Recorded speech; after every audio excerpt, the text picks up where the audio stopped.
also afternoon and evening, the crazy one. Wish you a beautiful and awesome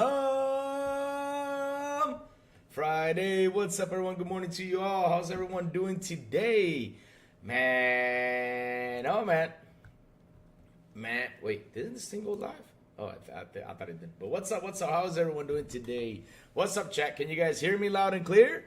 I hope you guys can hear me loud and clear. Hope everything's good because, I'm using the old format because Mux is just not working for me these days. I don't know what the heck is going on. But what's up, everyone? How's everyone doing, man? So,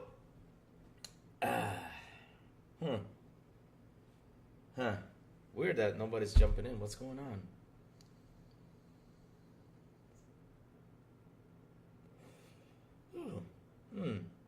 Am I live? Yeah, I'm live. Oh, what's up, PS5 Blows? I thought I wasn't live. Was it? Oh, okay. I thought I wasn't live. What's up, PS5 Blows? How you doing, man? Good morning to you, sir. What's up? I was saying weird that nobody has jumped on, but now I'm seeing y'all. What's up? How you doing, PS5 Blows, man? Hope everything's good for you. But yeah, something is going on out there that I said, you know what? We gotta talk about this. This is some good stuff right here because at the end of the day, I'm glad people have the gloves on. Now, here's the question though. Because this is what kind of, I sit here and I'm like, this kind of irritates me a little bit.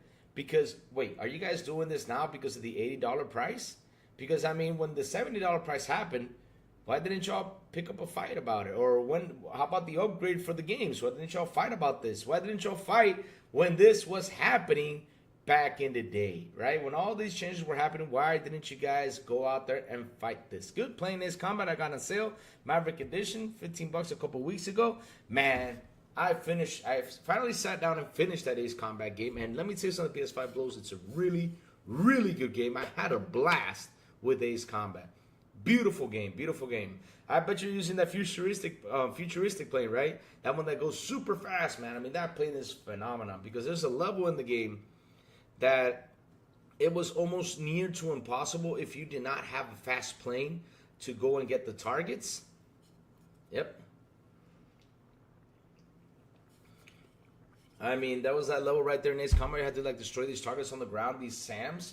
And if you did not have a fast plane, the game it was an issue there. I mean, as fast as you couldn't get it. So once you got that plane, I mean, it's super fast. You got there, whoop, you took down the SAMs. It was a quick and easy mission.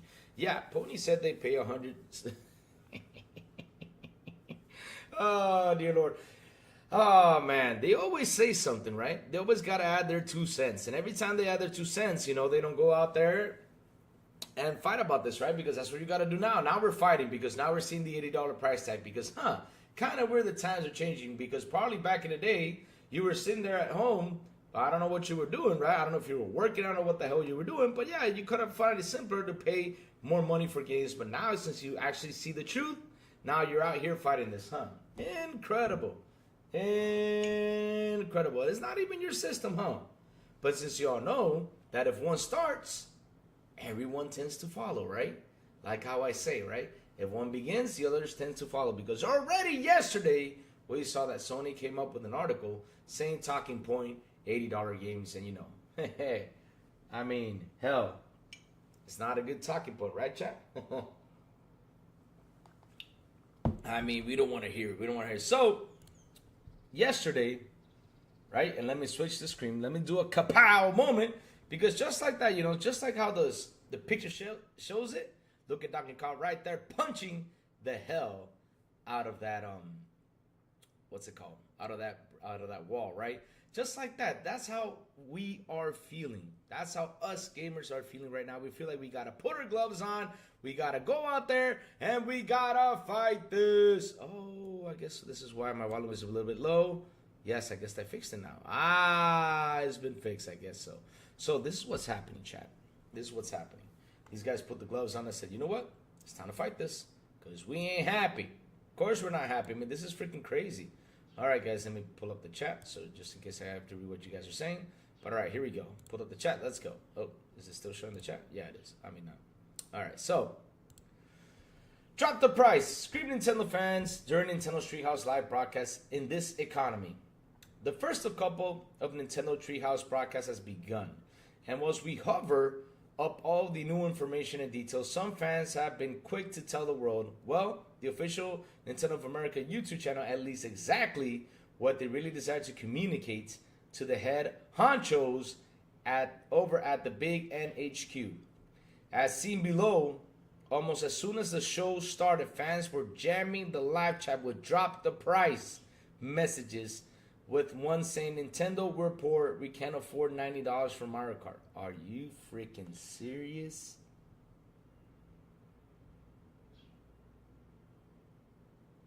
No, I mean, I can't believe I'm reading this.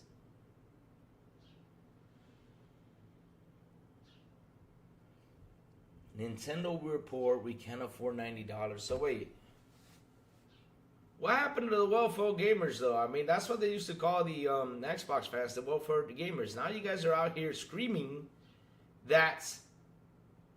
But didn't y'all say support the devs? Didn't y'all say pay your $70 or pay your $10 upgrades? It doesn't matter. I mean, this, we got the money to pay, and now you guys are out here saying we're poor? We can't afford $90 for Mario Kart?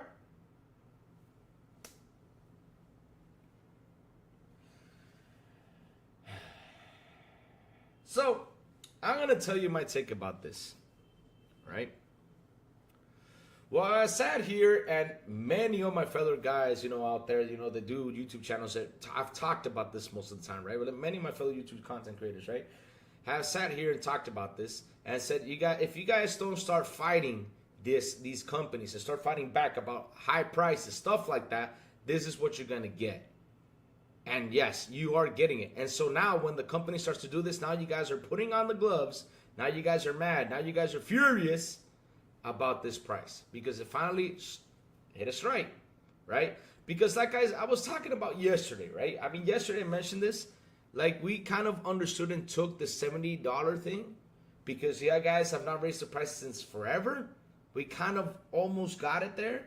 But at the end though, we're right now mid-generation. I mean, when was the last price hike on video games? It was 60, right? I mean, it was 70 in the 2000s, right? I mean, 2020s, right? That was the price hike. And then again, 3 or 4 years later, they come up and they raise it to $80 to $90 for a game? Oh, man. Kenneth J. Williams says, I blame the ponies for this behavior. They'll pay for anything for a game instead of saving money. Yes, and how many times have I sat here on this channel and told you guys, y'all need to save money. That's the most important thing because this is a hobby.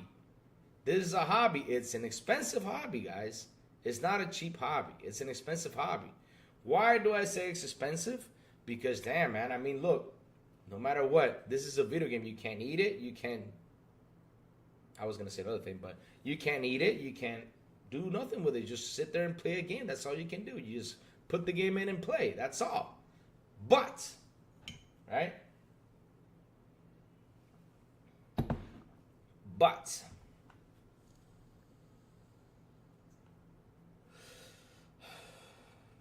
it's too expensive. And so at the end of the day, like for example, controllers are expensive. The hardware is not as expensive as a PC, but it's $500, right? But at the end of the day, this is something that, like for example, you don't do phone calls in or anything, right? You just sit there and chat with friends and have fun playing video games. This is a hobby. But man, this hobby has gotten way too expensive now with $80 games and everything, right? And since I said it back in the day, with the $70 prices and the upgrade that you guys were paying, you guys were talking about that this is quality and shit. Well, this is the aftermath about this. If you guys would have fought it like a normal person would, because hell, I've been saying it for the last couple of years, you need to protect your wallet. And this is why I keep recommending Xbox, right? I keep recommending Xbox because, hey, we're getting the same games pretty much, right? Let's say it this way. We're getting 98% of the games, right? On both systems. And now Nintendo's adding those third parties. So basically, we're getting 98% of the games that are on systems. Why the hell wouldn't you get an Xbox and pay for the Game Pass and save your money? Jesus Christ. But all right. You keep on going. So, for those not yet clued on anything, the Switch will cost $395 to $450 at launch with the Mario Kart bundle $429, $449. That's the UK, US, or to make sure your local prices wherever. I think you got the prices wrong, but okay. It's the other way around. Nintendo Life. It's $500 for the Mario Kart version, and $450 for the one without the Mario Kart. So we have to say, although cheaper would always be welcome, we, or rather at least, felt the price was a bang on what we expected, and we're just glad it didn't creep further towards the mental barrier of $500. The games, well, yes, Nintendo dropped the price. Yep. Because here's what's funny though, right? Nobody's out there shaming this hardware. Nobody's out there shaming this hardware. A lot of people, like for example, me, right now, nowadays, I sit there and I look at things before I go ahead and buy. I have to look at the specs. I have to see what is the system pouring out before I say, okay, let me go purchase, you know? Before I go purchase any type of device, right, I have to go look and see, okay, hey, this is working, this is not okay. Let me see everything that's in the system. Like, for example, right, I kind of understood why the system is at this price, but the part I don't understand, chat, and I keep on mentioning is why, how come in Japan is at $330 and over here is at $450 though? That's the thing that has me a little bit like pondering about it, and I've talked about it already for the last 2 days and saying the same thing. But that's the thing that kind of intrigues me. Why this huge ass spike on this price? And yet, not only for the United States, for everyone around the world. I mean, the UK has that price. I mean, everybody's having it. But all right. This coffee's good. Dolomite says they are too proud to admit Game Pass is the best value in gaming. And it is right now. The best value in gaming right now as of this moment is Game Pass. Microsoft needs to stand pat on the prices and not fall in line with Sony and Nintendo. Well, Dolomite, here's the thing. We thought that, and we cannot say that's not going to happen, because we thought that the other day when they said, oh, we're going to keep the $60 price right here with video games. But all of a sudden, like around like a year or two, they increased the price to $70. So we don't know if it's going to follow by. I mean, we don't know. No, we know it's going to follow by. I mean, it's going to go by and increase those prices later on down the road. Because the funny part is, look at Sony. And this is what I was afraid of, chat. And I even said it. What I was afraid of is this company is going to come out and say something. I said it on Wednesday. And look, it hasn't even been a week. It hasn't even been 24 hours. And Sony already made a talking point about $80 games. Yes, sir. We're at that talking point. Was it going to happen? Of course it was. Because it's a price increase. And if they could benefit from that, hell, they're going to do it. Because if one does it, why don't we do it all? And if one doesn't complain, why don't we do it all? Now, what I'm happy about this whole argument is, yes, they're taking a stand. But is it a little bit too late to take that stand? Y'all should have taken it back in the early 2020s when all this stuff happened. Y'all should have taken that stand. Y'all should have fought it. Y'all should have said, hey, for example, on the Sony side of things, hey, $10 upgrade, let's fight this. Let's not let you all, do this $10 upgrade when your competition does it for free. But y'all got fed with all the bullshit about quality, and y'all fell for that trick, and look at now. How's the quality looking for you guys? This is why you got to put your gloves on and fight this. All right, thank you for that PS5 blows. How you doing, man? Dylan, how you doing, bro? How you doing? But yes, glad they're fighting this. I'm glad they put the gloves on. I'm glad that people are taking a stand, because we cannot let these companies hit us like that. Trump just slapped tariffs on the entire world, and they hit back with regulatory tariffs. That's just why the Switch 2 is much higher outside of Japan. Yeah, but Dolomite, listen. You said it was over in the States. And if it's over in the States, you got to push it to the States. But they're pushing it to all over the world. I mean, we got slapped with tariffs too. Right now, we got slapped with tariffs too. We got a slap with a 10% tariff. We did. You got slapped with it. But it's only for the United States. I haven't played Nintendo games since I grew up. What's up, Mr. Glass? Good morning to you, sir. But let me tell you something, Mr. Glass. The problem is not that if we play Nintendo games, if not, that is not the situation. The situation is that when one company does something, the other ones follow. When one goes out there and increases the price, especially on video games, because let's be honest about this, right? 2K was the first one that increased the prices on their games, right? 2K was the first one who said, okay, let's increase this to 70. They were the first ones out there who increased this. First ones. And then Sony came along. And after Sony came along, then you had Xbox coming along. Then you had Nintendo, doing one game that's 70. And I think that was Zelda Breath of the Wild. And yes, what was the second one? I forgot the name of the second one. The second Zelda that came out. I forgot the name. I just ran out of my head. But I think it was for the second Zelda game that they released on the Switch. They increased the price, But at the end of the day, though, they start. What's up, Bobby? Bobby right there complaining about it, too. Bobby was in that chat yesterday, fighting this. He said no. See, that's Bobby talking. What's up, Bobby? Yep, Bobby's fighting out there. He's right here with me complaining. Told you Bobby's mad. He's going to soon fly off and be mad out there. And tell everyone how mad he is and until increase the prices. That's right, Bobby. You go tell everyone. Yeah, go tell him to fight. That's right. See, he agrees with me. So.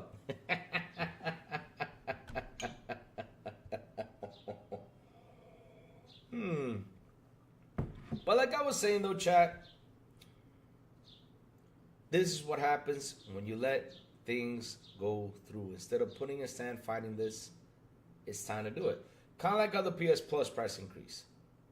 Look at now they're losing their player base. They're scratching their heads. Why are we losing PS Plus subscribers and everything? Because y'all don't offer nothing on that thing. I mean, it's on you $60.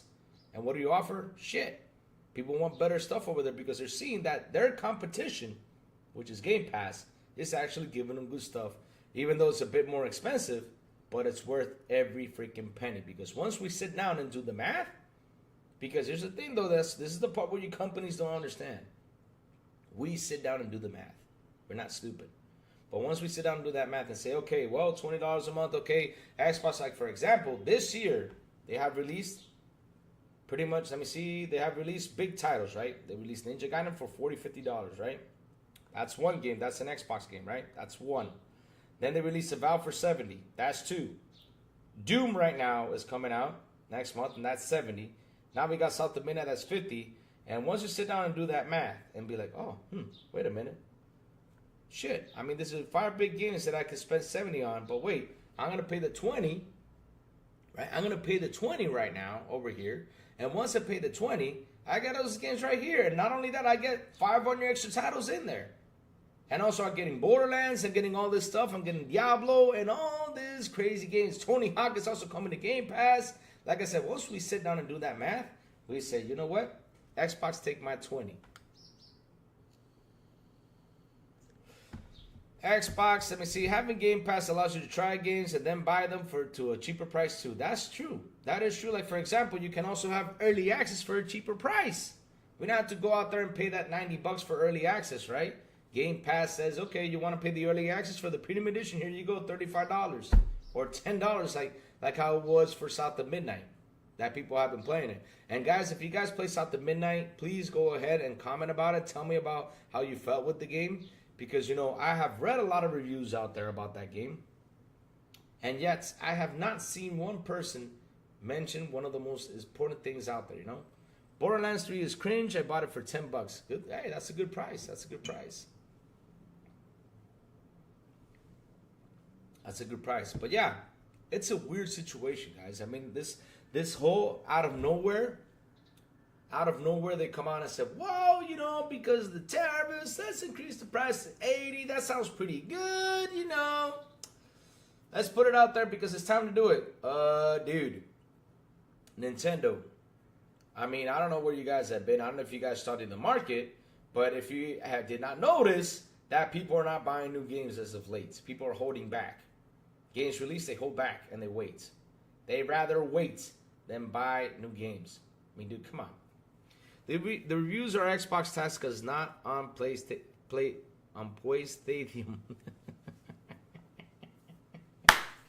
Man, it's always an Xbox tax out there, huh? It's always like that. It's incredible. And when we talk about the Xbox tax, they say, hey,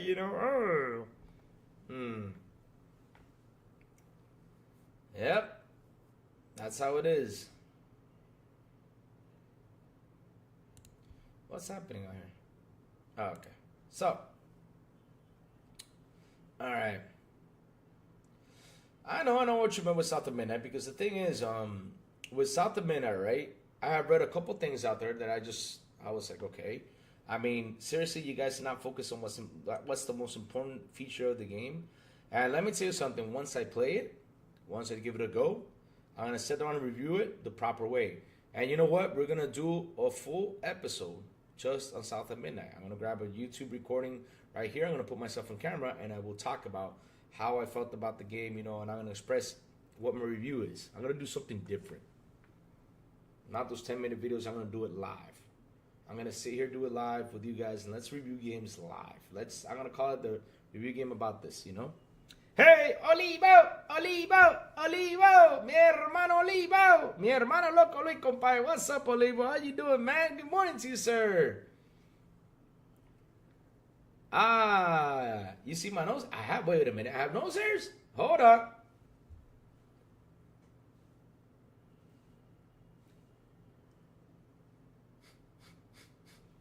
I don't see my nose hairs. What are you talking about, Mr. Glass?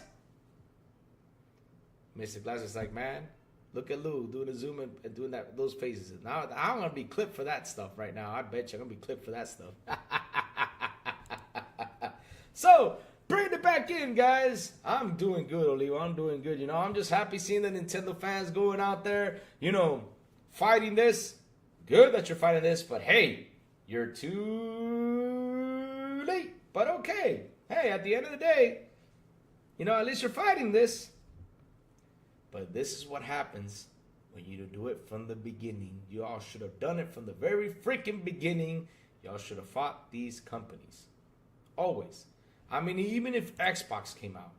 I keep on telling you guys, because people say, well, Louis, you're an Xbox fan. You defend everything Xbox. No, I do not defend everything Xbox. If Xbox came out with this bullshit, I would have been asked, what the hell are you doing? I mean, dude, you got this many consoles out there, so you got people right now scratching their heads about you, and now you're increasing the price? Oh, my God. I would have set that thing too. The problem, I'm working. Oh, you're working. Hey, Mandalorian Martin. What's up, Mandalorian Martin? How you doing, bro? Good morning to you, sir. What's up? Me, I've been good. Just chilling here, having some fun, talking to the guys, with the chat, having a good conversation, but, just having some fun. Just having some fun. That's what we got to do.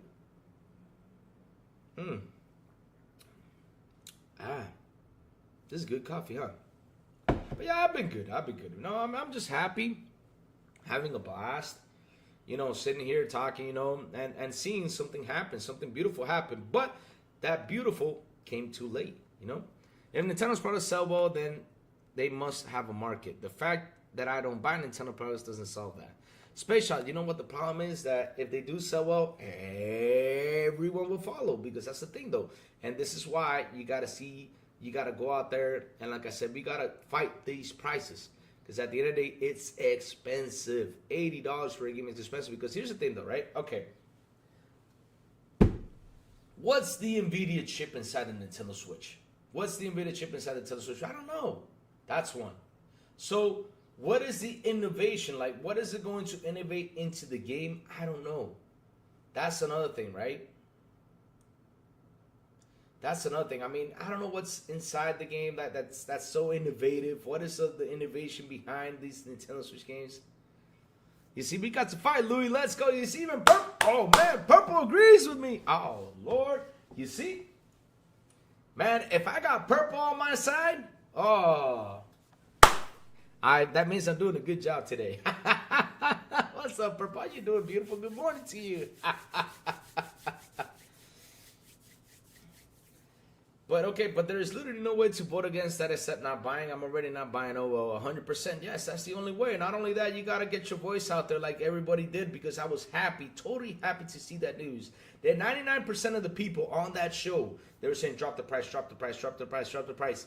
That was amazing, and this is stuff you got to fight for. Because, again, if you let these companies increase stuff, it's worse for us. Oh, I'm literally saying we need to fight you, Louis? Fight me? I thought you were saying we're going to... Oh, we got to fight Louis. Let's go. Oh. I thought you were saying we got to fight Louis. Let's go. I read it right. I read it wrong. Sorry about that. Oh, Lord. Purple says she wants to fight me. No, Purple, what do you want to fight me for, Purple? I mean, Purple, I'm fighting for us gamers, for our rights that we're spending too much money on video games is $80. I mean, Purple, I want to hear your thoughts about that. I bet you talked about it yesterday on your show. I got to go watch your show and see what you said. Fight those companies for good prices. Exactly. That's what we got to do, Chad. And I'll be honest with you. Like I said, I'm seeing something that's gorgeous, but is it too late to be like that? At the end of the day, it's never too late for anything, but you guys should have started this a long time ago, because if they would have seen you guys fight the $70 price back in the day, right? I did drop in a video later. There you go, guys. I want to see Purple's thoughts about this. This is going to be an interesting one. But you guys should have fought this during the $70 time when the game prices increased, right? All right. Have fun, Purple. Talk to you later. When the $70 price increase and also the $10 increase and all that stuff that was happening, you guys should have fought it. Because if you guys would have fought this, right now no company would have said, well, to increase the price down. I mean, didn't you all hear what happened during the $70 rampage? I mean, people got really mad. They would be a little bit scared to do it. But since they saw the $70 went smooth, they were like, okay, let's take a risk. Let's put another extra 10. Let's see what they say. But for a Nintendo game, it's an extra 20, I know. But we got to sit. Because we're Xbox gamers, we're PlayStation gamers right on here. We're also Nintendo gamers at the end of the day. But hey, we play more Xbox and PlayStation, right? But they said, okay, let's put an extra 10 on there. Let's see how they react. Let's see how it goes. And this is what they did. I mean, they should have given it a try before anything. Nintendo should have said, hey, we're thinking about putting their games up to 80. What do you guys think? And see what people would say out there before they did this, before they get all this hate. Because now they're getting a lot of hate, a lot of slander. And like I said, I'm happy that they're fighting it. But you all should have started fighting at the very beginning. That's the only thing. But all right.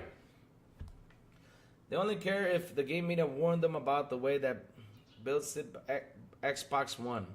That isn't going to happen. What? The Blitzed?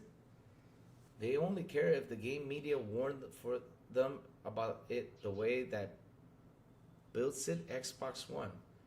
What are you talking about? Space Shot, sorry about that. What are we talking about? Maybe I'm reading it wrong.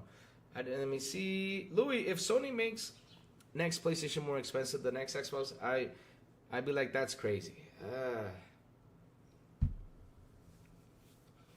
I mean, look, I gotta tell you guys something, right? And this is the truth about what's happening around the world. Right now, we're doing through a lot of stuff, right? We're going through a lot of things.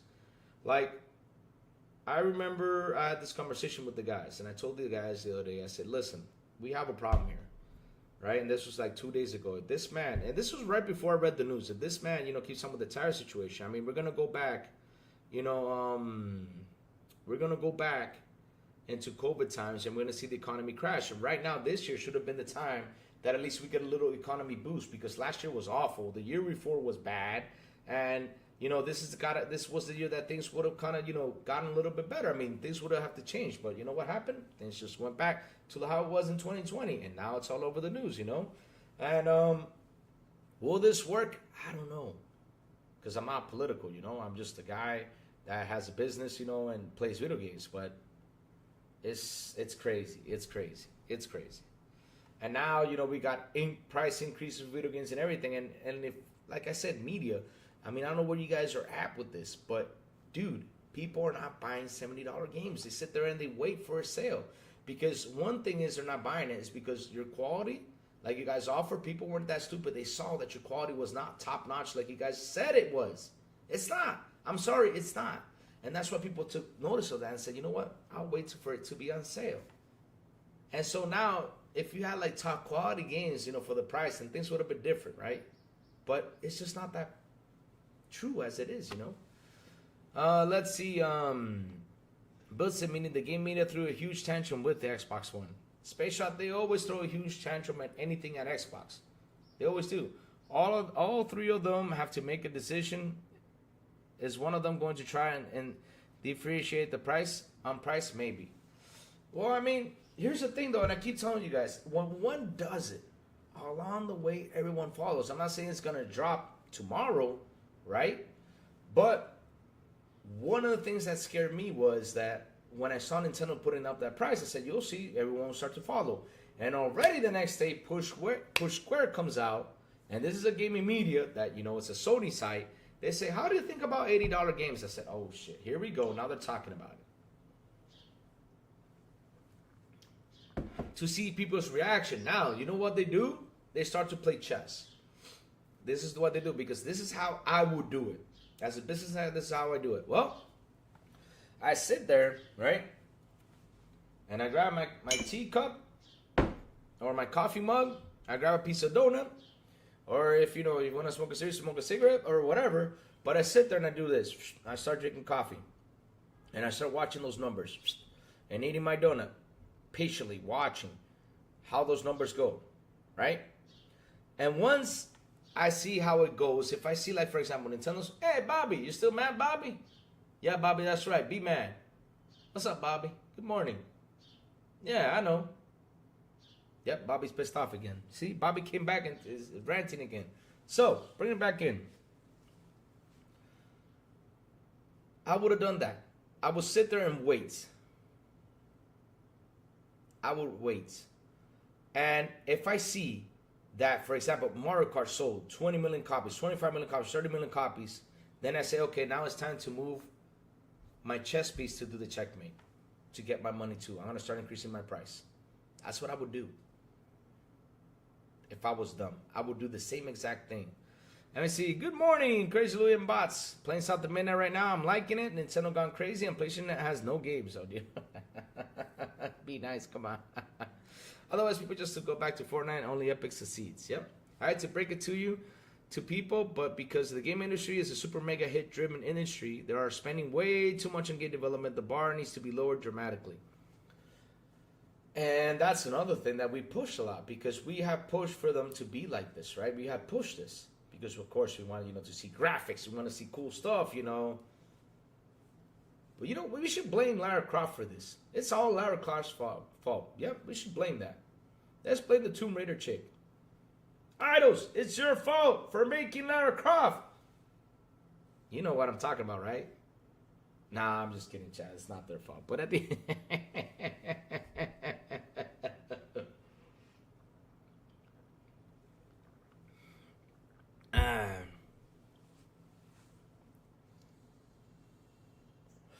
So Xbox has created a few good quality with AA experiences in Avowed. Well,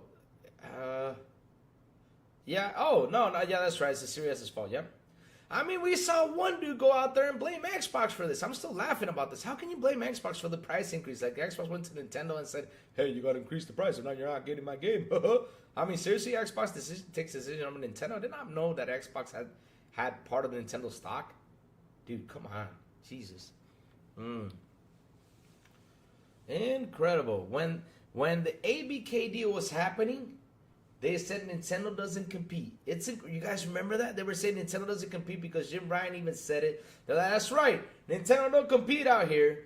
But now Nintendo increased the prices. They blame they blame the Xbox. Y'all are crazy. Y'all are crazy. But wasn't Avowed a AAA game? I thought it was. Yeah, Avowed is a AAA game. Now South of Midnight is a AA game. And some people trash it. Well, Space Shot, that's the thing. I mean, I got to tell you something, Space Shot. This is why when you go out there and you read what people say, you got to play the game yourself. This is why when you go out there and you watch these game awards, if they announce one game to be the game of the year, okay, that's what they announce. But at the end of the day, Space Shot, I mean, what am I telling you? Yeah, Space Shot. At the end of the day, Space Shot, right? It's your game that you want to say, this is the game of the year. Forget what the media says. Forget what everyone else says. I mean, like I told you guys, I sit here and I explain, as I've mentioned it way before, for Horizon Zero Dawn and the Horizon series. I'm not a fan of them. I don't like it. But some people might love it and say it's their game of the year and one of the best games they ever played. And hey, I'm not going to argue with them because that's what they like. We all have different opinions about video games. Now, you sit there, you play South of Midnight, and for you, they're sitting right now at a score at 75, right? And for you, it could be at 8.5 or a 9 or a 10 out of 10. I mean, that's your opinion. That's your opinion. I won't call you an Xbox fan because you rate it like that. I will call you a video game fan because you rate it your way. Exactly, and that's what we gotta do. We gotta play them and review them ourselves.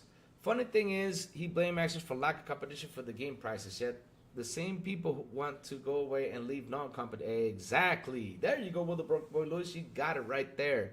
If there is a boycott, do you think it would push Nintendo to lower prices, or would they implement their own version of Game Pass and advertise that fit people, people complaining?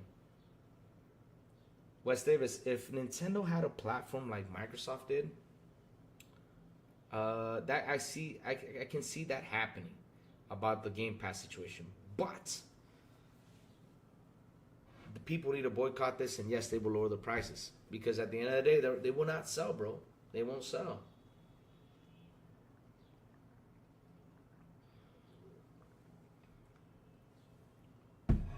I mean, that's the point. They will change the prices, because once they see that these fans are mad, and that's why I gotta say, you gotta fight this. And when I mean we gotta fight this, we gotta fight these prices. We gotta go out there and fight this, right? This is not a good thing. This is not a good look on Nintendo, and it's not. It's not a pretty look on them. So at the end of the day, right? If people fight this, then they will lower the prices. They will. They will, because they're not selling. Remember, Nintendo makes money on their hardware and software, and people are not buying it, they will lower the prices. But the thing is, right? Oh,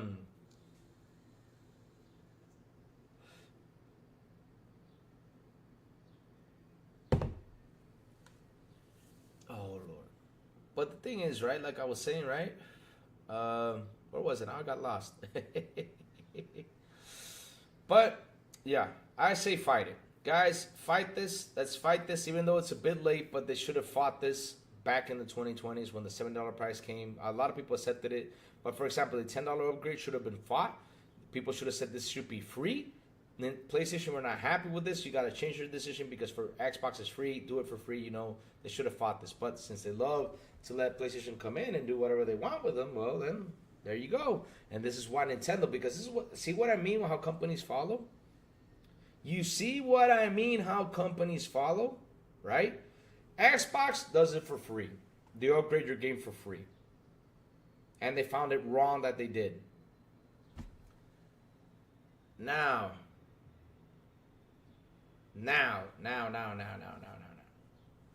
PlayStation started to do this $10 upgrade. Now look who's doing it. Nintendo's doing it. Nintendo did not only a $10 increase, because I'm seeing that it's only $10, right? But pretty much it's a $20 increase, because when you sit there and you watch this, this game used to cost $60, but it's a $20 increase because they added a DLC. But it's $20 to what the price was. Jesus. If the Switch 2 bombs, then sure. But I imagine we'll see the headlines about it being the fastest selling console ever. It just depends on if people turn Nintendo into the next live service console. The thing is, the funny thing is, Space Shot, nobody's complaining about the hardware out there. I'm talking about it because there's a price from $330 to $450, right? But people are not complaining about the hardware. They're complaining more about the games. Because look, guys, I always told you this. This right here. Where's the Nintendo Switch? I had it right here. Oh, it's right behind me. Okay. So this right here. This right here is the hardware. That's it. Now the price of this, it's in the price range of the other consoles. It is. I mean, I'll be honest with you, it's in the price range of the other consoles. It's in the price range of a PS5. It's in the price range of an Xbox Series X, right? It's in that price range, exactly. When I mean the Series X, I mean the digital one, right? But it's in that price range, this hardware right here. It's in the exact same price range. Now, if this thing was let's say $600, $700, I would have been like, what the hell you guys are doing now? The question is about the hardware, though. Then this is what, like I said, this is what a smart shopper would do, especially nowadays, since we're getting these consoles with the spec information and everything, right? We say, we look at this and we say, okay, I gotta see the specs before I buy, because in Japan it's $330, and I know Nintendo, you guys don't take a loss on your console, and over here is $450. I really gotta see that chip on what's producing in there. But with the new features it has, like for example, it has a microphone thing in there, which is a new feature. It has Wi-Fi 6, which is a new feature. It has an SSD card right? That's super fast, and we found out how much those prices are for the SSD cards. They're like $200 for 1 terabyte, so they're expensive, right? Because it's super fast. We saw the loading screen time. It's 13 seconds compared to 24 from the original. Okay, I know it's producing a much faster speed, but it's only 256 gigabytes. Well, over here we have 1 terabyte. But yeah, it's a bigger screen. It's an LCD screen. Okay, what else is different? The stand is different. It supports 4K. I see there's a big improvement right there with the hardware, right? And I understand it's in the price, because if this thing was $600, then I would seriously say, okay, what's going on? But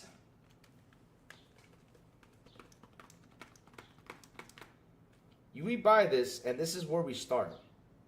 Because if you get a system, this is where things start. You buy the hardware, and it's in the price range for the rest of the hardware, which is not bad. It's not bad in the price range, right?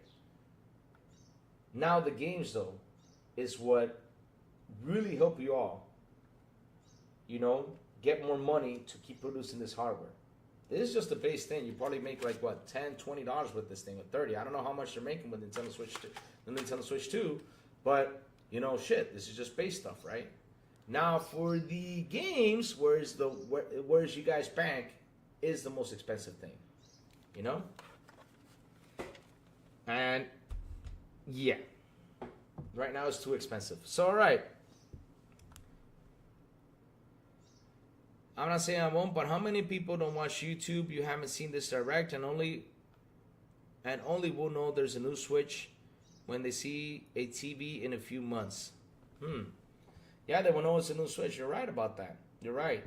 But once they go out there and they see these games cost $80, they'll be like, what the hell? I mean, people will start scratching their heads. Okay, so you make a good point. Here's what we don't know. What was the margin on the Switch at launch, and what was it? Yeah, exactly, we don't know that. We don't know that. But at the end of the day, though, this is where you start with the hardware. Now, if these games are too expensive, people are going to run away from it. They were not going to go ahead and buy the hardware. They will sit there, scratch their heads, I'm not getting this. And the funny thing is, like we talked about this today, right? 99% of the chat, it was 99% of the chat, not kidding you. I mean, I was sitting there, there was like 120,000 people, right? Here you go. It's right here. I'll show you the news right now. Right here. Look at this. Nintendo Switch 2 live stream comments are 99% spam of drop the price. So the comments were 99% spam, sorry about that. No, we did not find out, Wes Davis. It's still not posted that. But if this was 99% spam or drop the price, look, it's 100. If it was at 121,000 people currently on the show, that means 120,000 of them were saying drop the price. Jesus. Here it is, drop the price.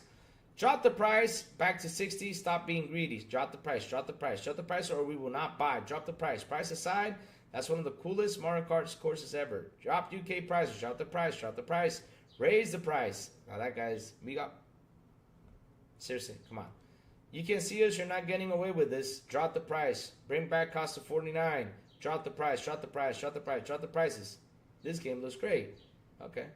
But everyone out there said drop the price. Nobody is happy with this price increase. Nobody is. Because they know if they start over here, it's going to go everywhere. So yes, Wes Davis, we did not find out what was the resolution to that camera. I wish it was. I wish you could find out, but we didn't. Shout out to the 16 people here on the show. Please hit the like button. Please hit the subscribe button. And also hit that bell. Not only that, guys, I forgot to post this these past few days, but join our Discord. Let me grab the Discord so you can join it, where we sit there and have simple, awesome conversation, guys. Let me invite you guys into our Discord to have a blast. Oh, damn it. It's not giving me the link. Come on, dude. Give me the link. Here we go. Ish. I hate it when it does this. Nope. It's not giving me the link. All right. I can't post the link because it's not giving it to me.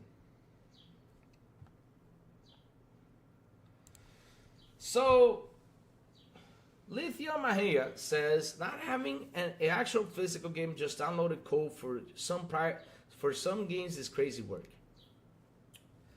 Here's the thing. These games are getting bigger, brother. I mean, that's another situation. They're getting bigger. And I'll be honest with you, if they can make a cartridge, if they can make something that you can pack these games in, I mean, it's going to cost a lot of money. It's going to have a bigger increase, you know?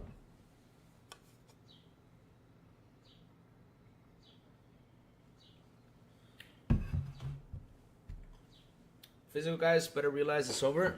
I mean, here's the thing. They're not going to realize it until it happens because we've been explaining that for like the past couple months. I've even shown this on the show that there was a California law that got passed that for digital content it's a license. Same thing with physical. All right, let's dig into South of Midnight because you guys are talking about South of Midnight real quick. So I see now. I read one review says, do you know the Broke Boy Insider for South of Midnight? Said it had excellent story, graphics, and soundtrack, but gameplay was stale and uninspiring. Give it a 7. The same side The Last of Us 2 remaster.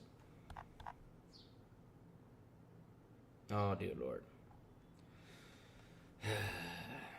This is why you can't trust reviewers out there. You gotta play the game yourself. Some reviewer gives South of Midnight a 7. Great visual story, great performance. Just not impressed with the combat. The Xbox tax is real. Okay, so I got a question. What would you want? You want the girl from the South, you know, to become what? What's the guy's name from Jigaiden? Ryu? Is it Ryu? Or Ryu Hayabusa? I don't remember what his name was. I totally forget about Ninja Gaiden. I'm forgetting things today. Sorry about that, chat. But what do you want her to do? You want to do Ninja Gaiden flicks? You want to be like Dante from Devil May Cry? You know, whip out a big ass sword and slap everything around me? What the hell do you expect from this game? I mean, seriously, what do you want from this game?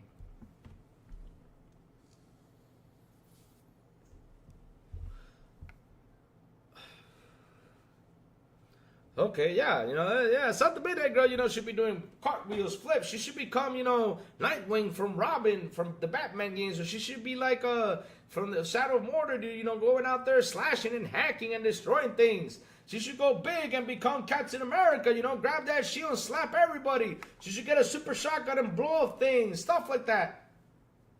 Dude!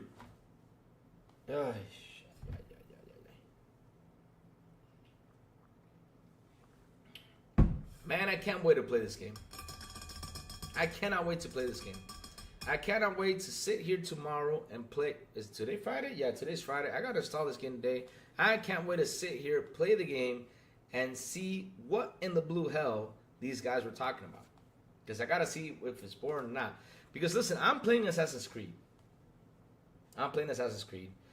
And I'm already, how many days am I in Assassin's Creed? And I already got some things I gotta say, right?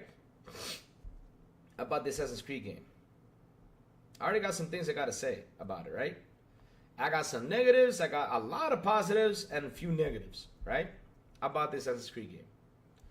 And what can they do to improve?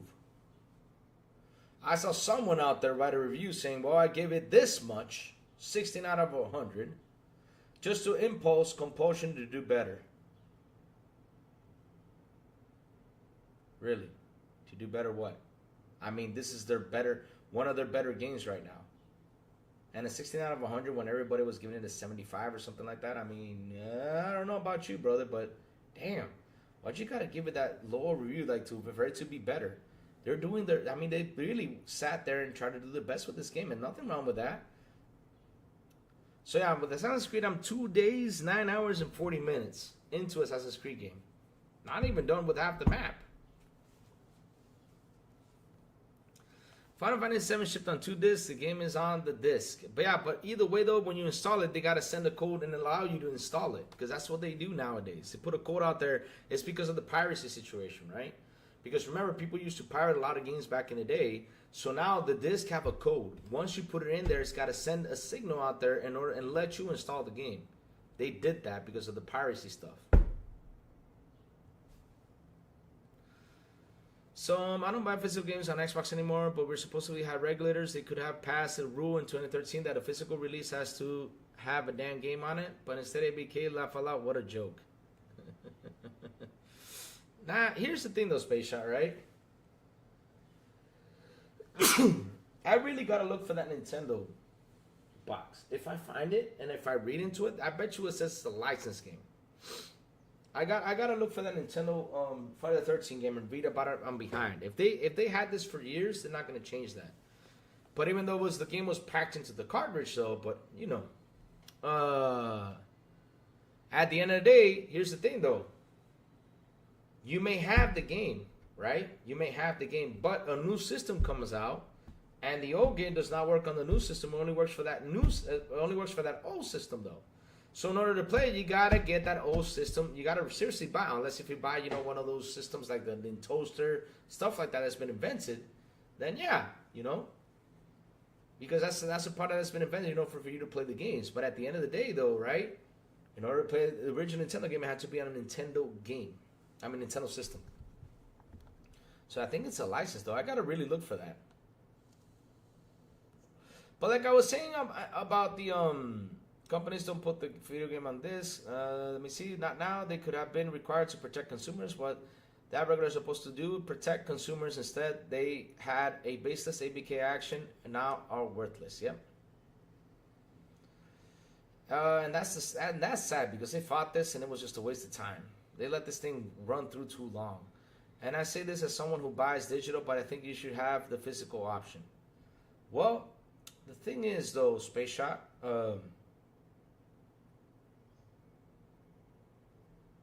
it is the physical format has been dying for years. Hey, Big Money, how you doing? Good morning, bro.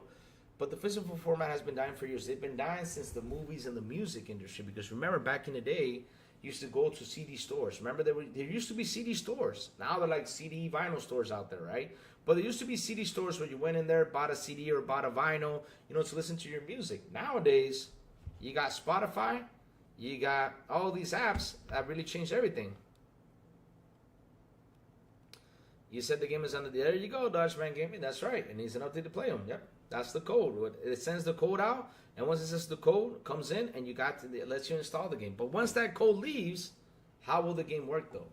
That is the question.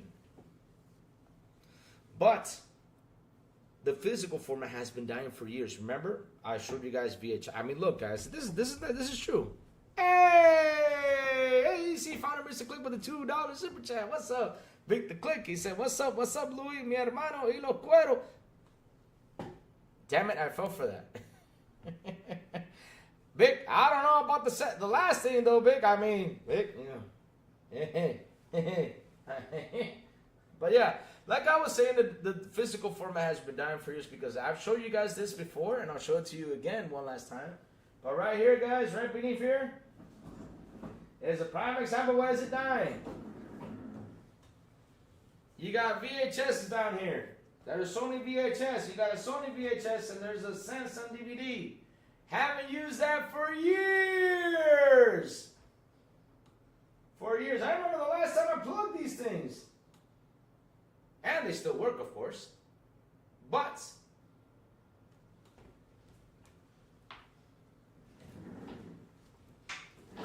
that's how you know it's dying. It went from... Yes, I did. 4K, thank you for that video. Thank you for that video, 4K.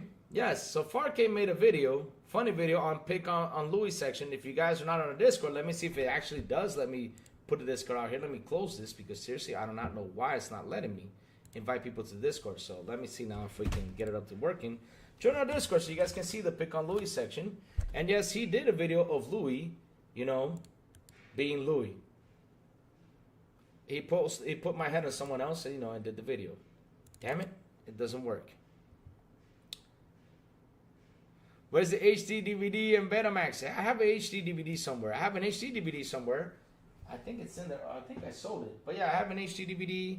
I have a... I had pretty much everything. It was crazy. Of course, you are right. But if you are going to go offer a physical option, let's not offer it on a fake plastic shell, and that means nothing. Yeah, that's changed a lot. That's changed a lot. What's false, Dodgeman Gaming? What is false? He said that's false. What's false? But yeah, guys, I mean, it has changed. So throughout the years, it's changing. Throughout the years, physical is not that important. I mean, the other day, we are now seeing companies not making any more Blu-rays. LG said they're not going to make any more Blu-rays.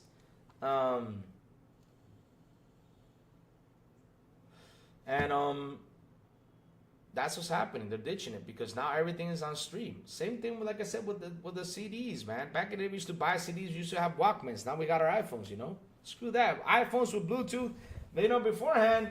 I remember we used to grab this thing, right? Grab this thing, put it on our ears with a wire, and plug it inside our cell phone. Not even, dude. The cell phones don't even have the option to plug in the earphones like we did back in the day. Now you probably got to plug it down here like it is nowadays, but that option is gone. Remember they used to have the little hole thing right here. Pause. Sorry about that, but I gotta say it that way. But remember, this used to go inside a little hole inside the cell phone, like whoop. Pause. Sorry, I'm giving you all this description, but yes, this little thing used to go into a little hole for you to listen to music. And then, iPhones came up with the one that, you plug it down here to listen to music, right? Inside their charging post. But yeah, back in the day, it was this little thing used to go into this little hole. Yes, sir. Used to have a Walkman CD. Yep. Look at now. Nowadays, we're doing Bluetooth. Nowadays, it's without this right here. It's Bluetooth wire right there. Boom. Just jam into your music. Yep. Before cell phones, there were pagers. And before pagers, it was what? People yelling at you and screaming at you, pick up that phone! Or going to visit you to talk to you. That's how it was. To surprise you. Yep. Things have changed, guys. So like I was saying, the physical format has changed a lot. So these companies, they see, because again, people follow. That's the point. People start to follow. Because things are changing. Because look, they look at the numbers, right? They see, for example, Netflix. Netflix is a prime example, right? Look at Netflix. Netflix went to Blockbuster, knocked on the door and said, hey, we want to do this for the future. They said, nope, we don't believe in that shit. And look now, Netflix is there. We'll go to the payphone. That was another one. Netflix is there. But where's Blockbuster? Where's the place you used to rent stuff? It's not there anymore. It's dead. It's gone. I mean, there's a Blockbuster out there. There's just one, but all that stuff went into shambles. Phone calls were for long distance. Yep, I remember that. And now all you got to do is slap in the number and just call. Like I said, man, Brother Vic, these kids nowadays, I keep on saying, they don't know all the stuff we went through. Phone cards, 1-800-COLLECT, 1-800-CALLATT. Man, all the stuff we went through. Remember that, Vic?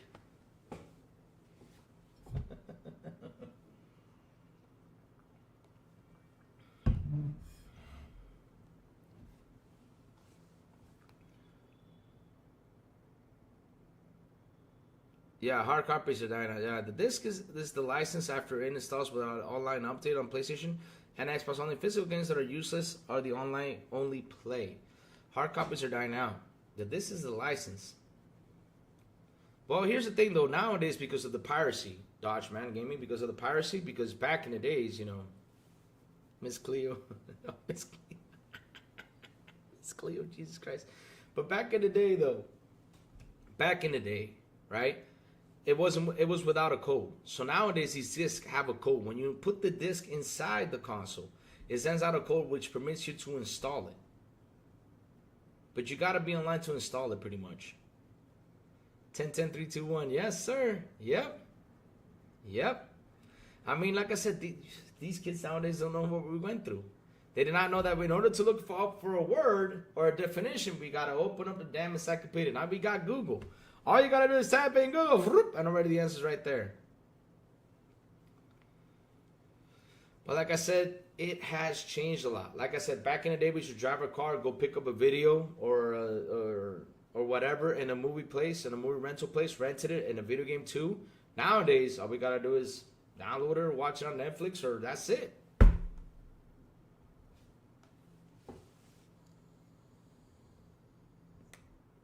But now is the time to get them. Callisto and Jedi Survivor for $7 cheap. Yep, that's good. But man, it has changed, guys. It has changed. So that's what I say about the physical era. The physical era is dead. Like Blockbuster was a late stage market. It was a mature version of the local video store. Then it was about to be replaced. It was the last to know. They said no to Netflix. So look at now. They would have said yes to Netflix, Blockbuster would be still alive. They got him with the format. I mean, look at this prime example. Walmart. I love going to Walmart. I love to go to Walmart and run around in Walmart. But right now, I don't even have to go to Walmart. All I got to do is go online and order what I need. And it will be delivered to my home.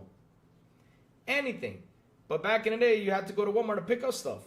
Why did they evolve? Because they have Amazon out there, and Amazon is kicking their ass. I mean, you want to buy milk products, cheese, or anything, you go to Amazon and say, hey, Amazon, I need some more milk. Okay, we're sending in the milk, and it delivers right to your home.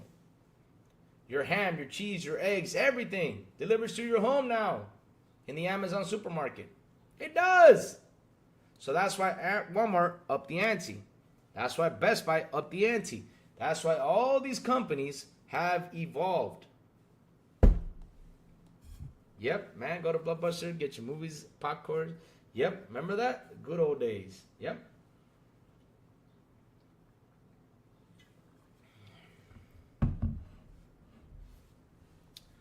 It wouldn't be alive. It would just be Netflix. All of those physical locations will be still gone.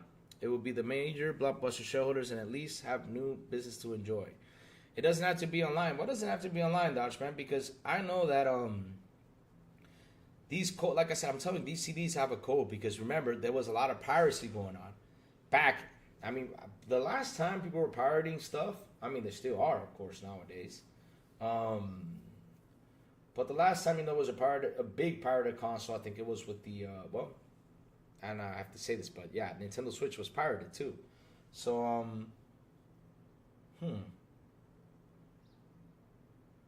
But yeah, like these CDs right now, right? They have a code because of the pirate issue. Let me see if I can find it. I remember I read about this a long time ago. Let me see.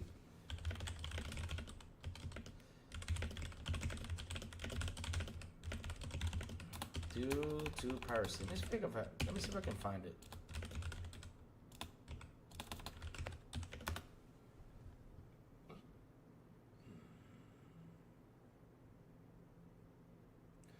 There you go. See, like I said, hold on. Napster. Yeah, I remember Napster. There you go. See, even 4K saying it. 360 and this. All right, so I'm going to show you this right now. Since you don't believe me, but here you go. You don't believe me. Here it is. Okay, here it is. So yes, here it is.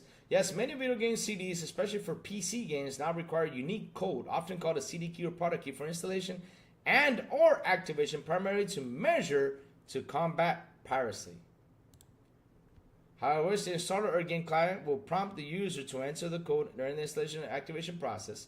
Some games require online activation, meaning the code needs to be linked to a specific account, e.g. Steam, EA, blah, blah, blah. Some games allow offline activation, meaning the code can be used to install this game without an internet connection. Some games, but, there probably is some games out there, but at the end of the day, that's how it is, because in order to prevent from piracy. By requiring a unique code, developers aim to prevent users from installing and playing the game without purchasing a legitimate copy. Examples, games that often use this method includes those requiring Steam, EA app, or other digital distribution platforms. Despite these measures, CD keys can sometimes be found online, allowing users to bypass the need to purchase physical copy. Modern games are often downloaded from digital platforms, and the activation process is often tied to the user's accounts.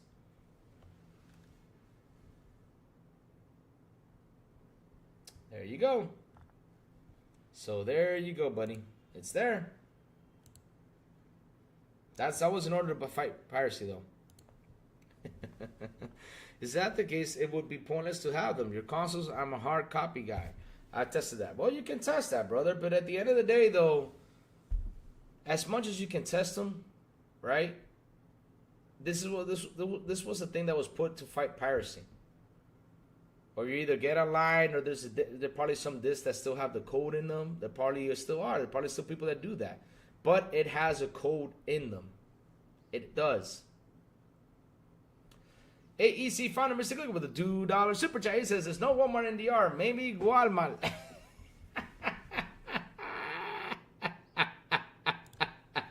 No, but we got Pedidos Ya, we got Uber Eats, we got all that stuff. I mean, sometimes, if I'm too tired to go to the supermarket, I just say, okay, let me order this, and they bring it. Meaning online games, even story-driven games, bro. Even story-driven games. I mean, bro, you're seeing it right now with Nintendo. One part is on the cartridge, and then the other you gotta download it. They even said it. Because the games just don't fit anymore. But the game was still on the CD. Let me see. Nintendo should change Mario's face to Ron Jeremy's face. Nintendo about to give it to everybody this generation. Take it or leave it. I remember the days when they physical copies. There were guys ripping boxes open to take the CD keys. But that's right. Look, the point is, I'm not saying I don't believe you. Because, again, there is still some games that do that. But majority of games, pretty much 95, let's say 96% of them, had to have a code in them. But they still, because of the whole piracy situation. Because people used to pirate a lot of games. It was easy to pirate these games back in the day. Nowadays it's complicated because they each have a different code. But these codes are linked up, like they said, to EA accounts on this one. And once those companies receive the code, they let you play the game. That's how it is. Because of the piracy situation. Because trust me, back in the day, even for QS explained it to you. PS1 was probably one of the worst for piracy. PS2 was pirated. 360 was pirated. PS3 was pirated. Yeah. Grubhub, you mean Ramoncito, el chamaco del el colmado. There you go. You know, you got the colmado, but I don't order stuff from colmado. You got pedidos, yeah, you got this stuff, you know, to order food. Remember the days of paying $10 for 3 games? Good times. Yes, sir. Those were good times. Those were good times. Yep. That's how it is nowadays, guys. Things have changed. Things have changed. They have changed no matter what they have changed. So, man, we have talked a lot today. Jesus, we have sat here and talked a lot. So let's move on up to this one.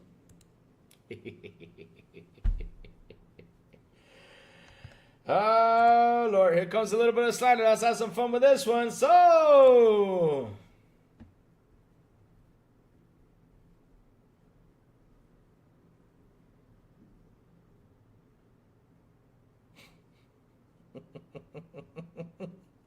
I mean, okay. Chat, you guys got anything to say about this one? Because I'm right here just scratching my head. And I talked about this thing before.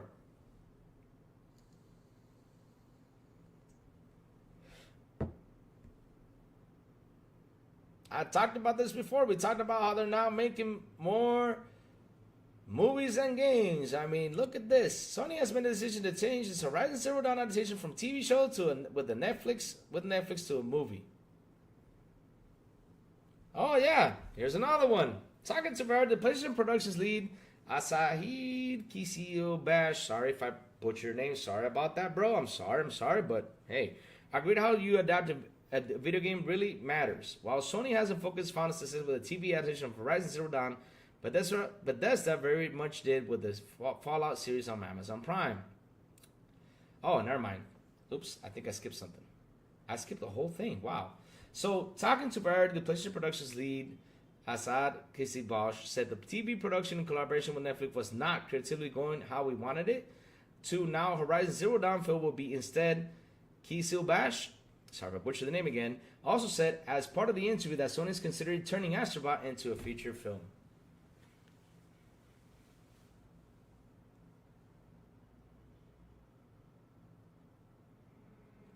But dude, oh my god, he doesn't get it.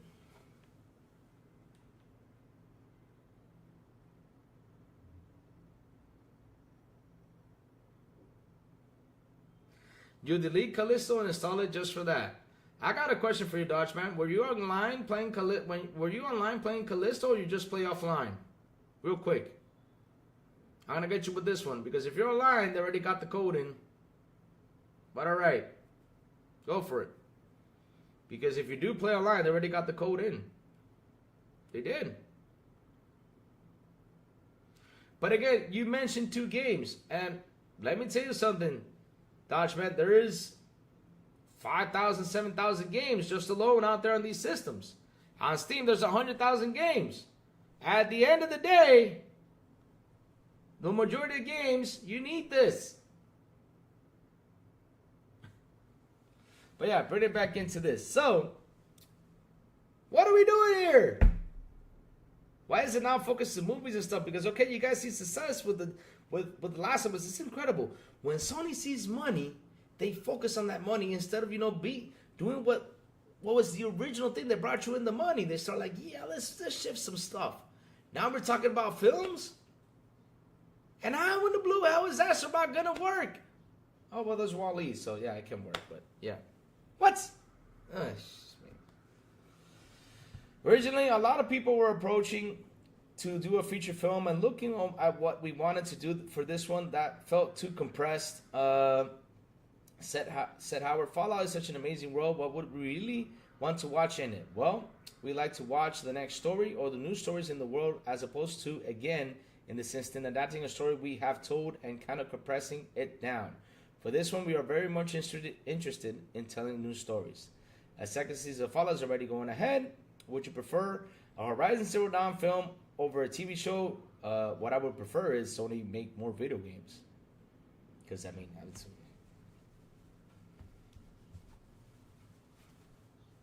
this is why we buy a PlayStation, to play video games. We don't buy a PlayStation to watch films. What kind of question is that? You should have asked, would you prefer Sony to make more TV or movie content or make video games? I mean, a lot of people would have said make video games.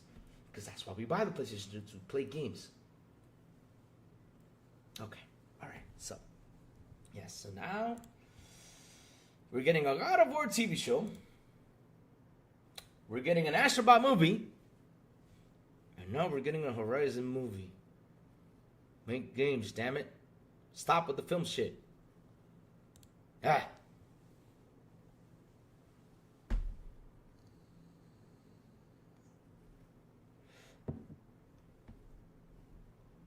Oh my god, so Far Cry used to power a beta years ago, but with all the subscription service and waiting for sales, it's just not worth it. And also, quite often, if I enjoy a pirate game, I buy it on my console.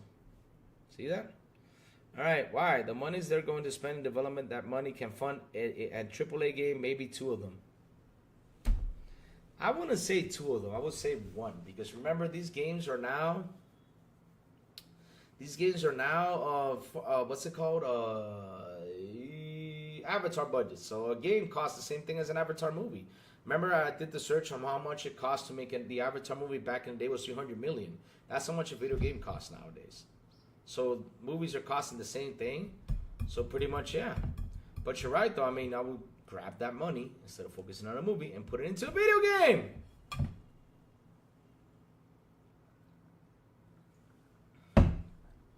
But hey, Sony's getting that money. All right. I don't really have a problem with trying to take an IP and make movies for shows. It just isn't easy, as we know. But if it works, you get Fallout of TLOU. Yep. But here's the thing, though, right? I mean, it seems like nowadays, because for what we're seeing, not only that, they also canceled a secret showcase. I forgot to put that on the title too. But PlayStation canceled a secret showcase. See if I can grab that.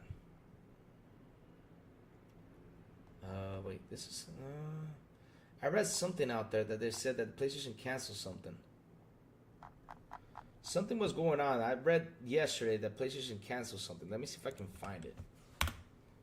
Let's see if I can find it. I remember I read something towards this. But yeah, if I can get it, I'll bring it up to date, guys.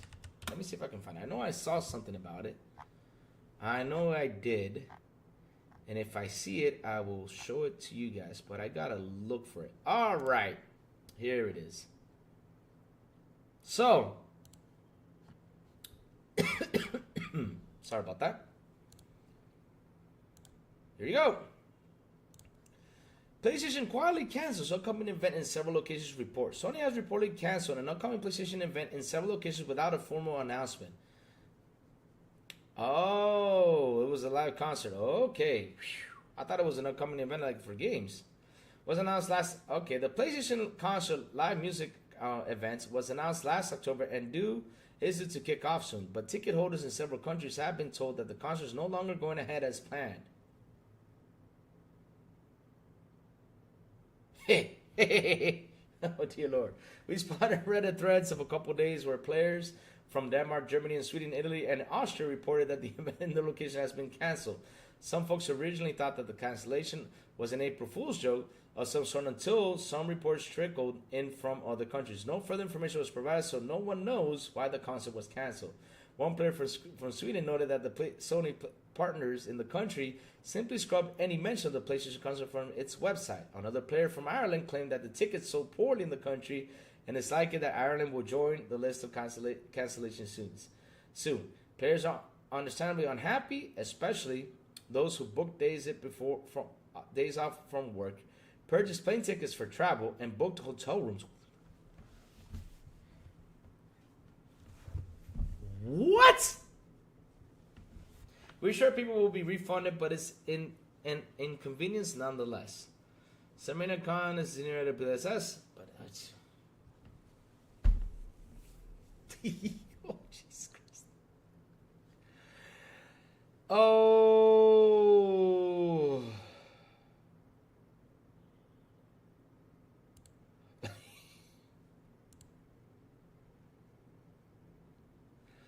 I thought it was a video game event, but no, it's the concert event that got canceled. Because let me tell you something. Sony, look, Sony, look. There's some stuff I understand, but when you guys announced the concert thing, I was like, okay. I mean, that could kind of work. I mean, there's some fans out there, but do you really think that there's going to be a ton of people that will go to this concert? Do you really think you guys have enough fans around the world that the music you're going to play is from games they actually do? Like, for example, you should play Fortnite music. I don't know, but that's not your game, though. But, okay. What are you going to do? Play Horizon, play God of War, play Ghost of Tsushima music, stuff like that. But there's not a lot of people that are into that. I mean, you should have just done a YouTube show, right? And just do a YouTube channel of all the music. Just do a show about that. If people want to listen to it live, and they can watch it on their TVs and enjoy it. Put it on their home theater, enjoy that music. You'll probably get a couple million views, which is a good thing. And you would have gotten your money back right there. But you're doing a live concert like that? I mean, if you're as big as Nintendo, then yeah. I mean, but you're not like Nintendo, but you know, but hey, can we do okay? So,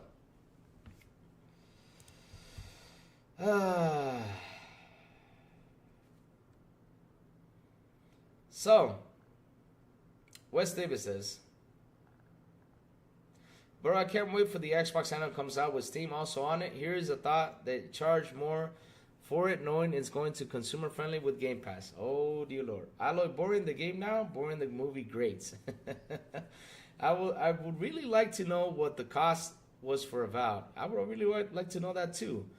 Or for South America, not to pick on those games, but I think it matters. Xbox is succeeding with smaller budget games, but Avowed is not a smaller budget game. Avowed is huge. Where areas, who knows, and they've burned up on Perfect Dark so far. I mean, Perfect Dark is going to be big too.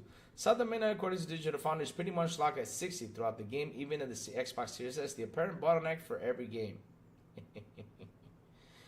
Oh, Lord. That just means South America is holding the generation back, I guess. Oh, Lord. If the argument doesn't fit, move the goalpost further. I think Sony is okay with putting 2 or 3 games a year. That's crazy. The Xbox will put more games on PS5 than Sony will put on their own system. Yep, and they're doing that. Everyone is shouting about game price hike. We can do nothing about inflation tariff. What do we must adapt to that after 2 or 4 years, game $100 per game price will be the minimum. Now, Daniel Rubin, if we don't put on those gloves like we're doing now,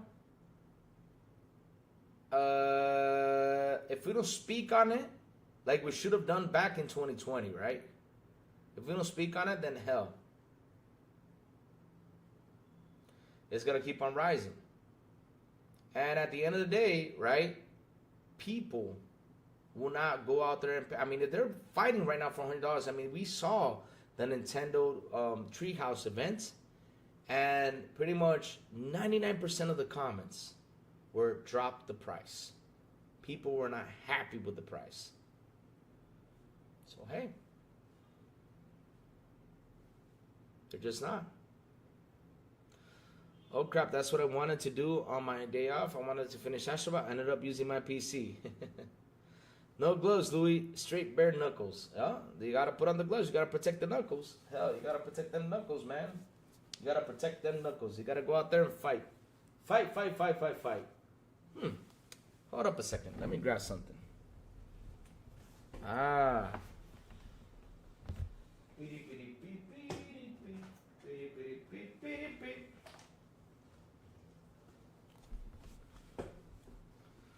Let me see if I can see, because I'm starting to be blind now. Charmless Arcs, Redwood, the logo, trademarks, registered trademarks, US and other countries. All rights reserved. Official FIFA licensed product, the FIFA license. Let me see. Manufacturer on a license. Dutchman! Since you're here, look! Dutchman!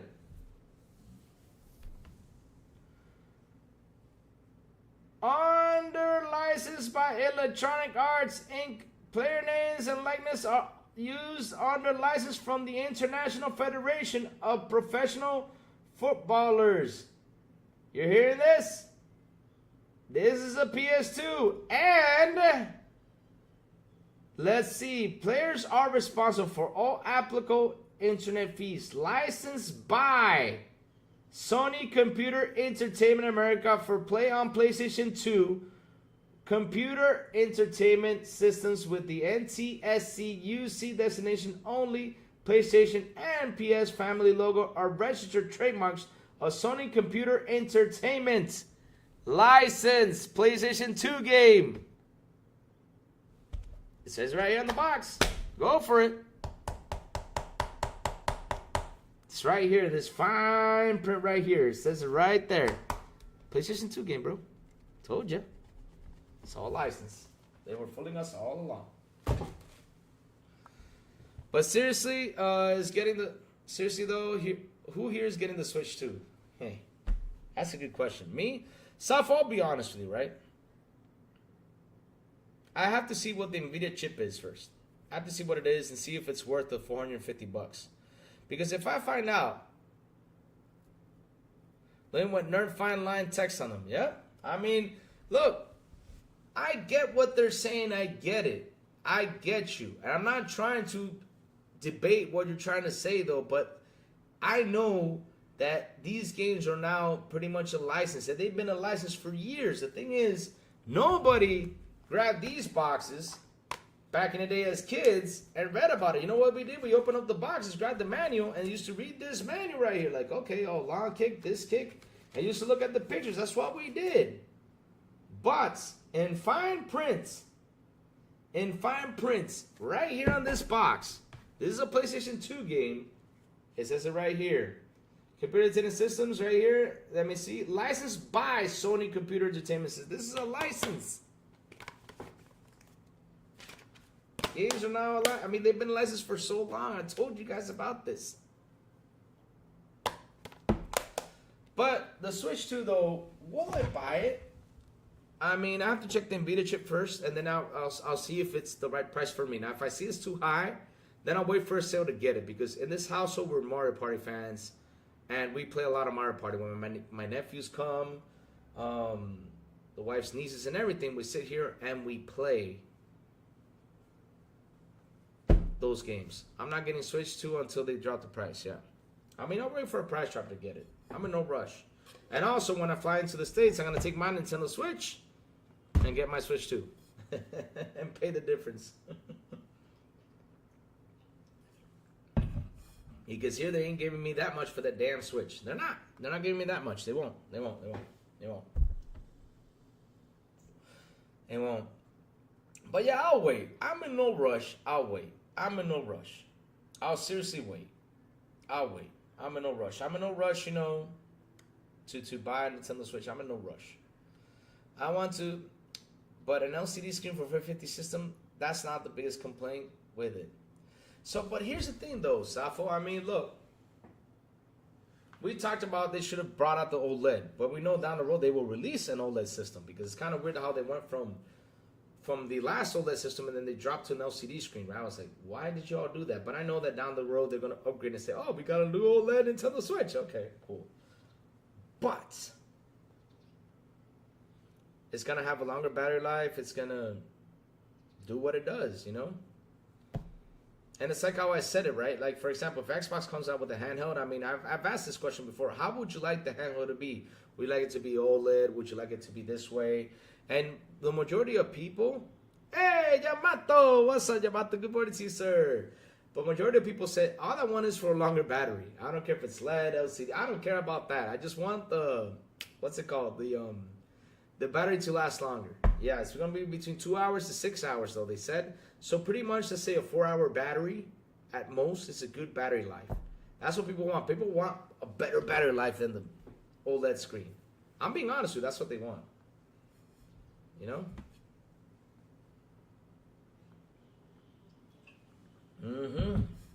I said that too, 4K. 330 Switch in Japan shows you how much it truly costs. PC have been licensed cards for the longest. Yes, sir. They have been. 2 hours. But yeah, that's what intrigues me, 4K. I was talking about that earlier. $330. This console over there in Japan. Why over here $450? Because it has the English language into it. I really gotta see. Not only that, it's region locked. Like I can't go to Japan. Let me order this. Come over here. You know, and let me add the program later on. Come on, Nintendo. Come on, Nintendo. There's something going on there that I have not seen. Because, chat, I gotta tell you guys something, right? If Cyberpunk, the game... Man, my foot is itchy. God dang. Hold on, chat. Ow. Sorry about that. So, if Cyberpunk is running 30 FPS up to 40 FPS locked on the Nintendo Switch while docked, how powerful is your NVIDIA chip? That is a question that we need the answers to, because it's kind of weird, chat, that they give you the specs of the console, yet they did not. And I'm going to zoom in on this one. Give you the specs on the NVIDIA chip. What are you hiding, Nintendo? And this is why I'm a smart buyer. I'm gonna wait till they show what is in that chip to see if it's worth that price. I'm watching you, Nintendo. That's what I'm doing, watching you. You're doing like the Pro did, but okay. No worries, I'll wait. No rush. I'll wait. So $80 for the Nintendo Switch game is a bit pricey, yes. And we saw people go out there on the Nintendo Treehouse and fight this. Proud of them for fighting this. Yamato, how much is it in Japan? How much are the games in Japan? Did you see? Can you check the price for me in Japan real quick, Yamato, since you're there? How much are the games in Japan? What's the price of the games in Japan?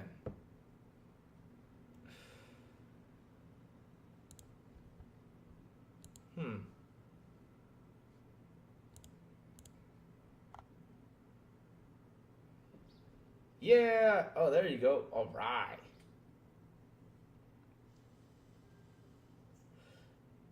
Yes, sir. Woohoo. All right.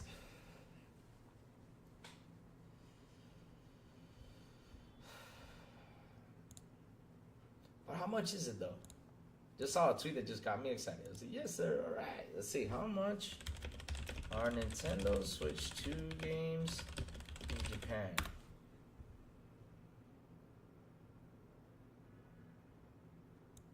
Oh. Oh, so on Nintendo. Okay. What is the price, though? I want to see how much the price is of the Nintendo Switch games in Japan. Because they have not said that, though. All they talk about was the console. Well, what's the price of the game? Yamato, you still there? Look that up for me. How much is the price of a Nintendo Switch game over there? Because it's not over here. I'm looking for it, and I can't find it. Of a Nintendo Switch 2. Look for that. Look for the Mario Kart version. I want to see how much it is. If it's the same price, Yamato. Do me that big favor, brother. I want to know. Because if the console is cheaper, how much are the games though? Huh. If it's a game I have to have, I'm not thinking about the price. I usually don't buy games that often on Switch. Yeah, I mean, I don't. But the problem is, Safo, that even though the price is cheap, even though it's a bit pricey and we don't go out there and buy games as much as we used to, but the thing is, everyone will follow. That's the point. Well, remember in a household, you need 2 games to play co-op. Now you need 1 game to play up to 4 players. Ah, no, Vic. There is a catch to that. There is a catch to that, and I said it. Watch this. Watch this. How does Nintendo Switch 2 game share work? Watch this. Vic, you're going to love this one. I was talking about this yesterday. Because we were asking that same question. How would it work? But here we go. Watch this, Vic. You're not going to like this. You ready? You ready? Read this. Multiple people can play one title with GameShare. If one person has a Nintendo Switch system and a game compatible with GameShare, the game has to be compatible with GameShare. That person can invite others to, read that word, temporarily play the same game together via local play with their Nintendo Switch 2 so it's local play. Nintendo Switch 2 system. You're hearing this, Vic? Temporarily, and it's local play. I mean, no shit.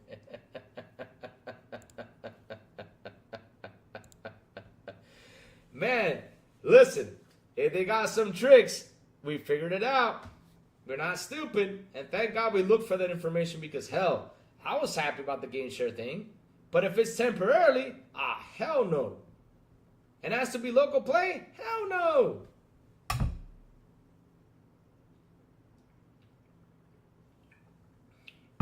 Get with the times. Get with the times. Get with the times. Get with the times. So yeah, chat. Yeah, chat.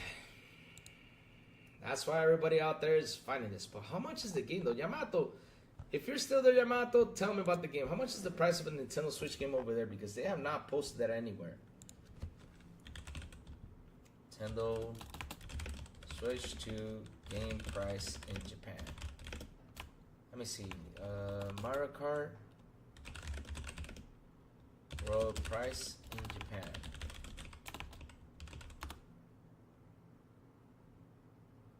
All they have is the console, but they don't have the game price. Okay, we know that. Why does Mario Kart work? Finally, I asked the question to Toto, who referred to $68 and $80 game quite bold. His suspension was short and sweet. Tariffs could play a role, but I think it's much simpler. Nintendo is charging the price because they feel they can, and Nintendo will. Wow.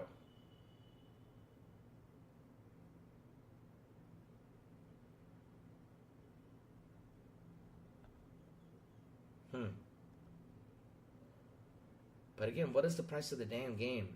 Yamato should tell. Yamato, you still there? I think Yamato's looking for that. Yamato's probably doing some homework looking for it. Look, I'll tell you in a minute. Let me see if I can find it.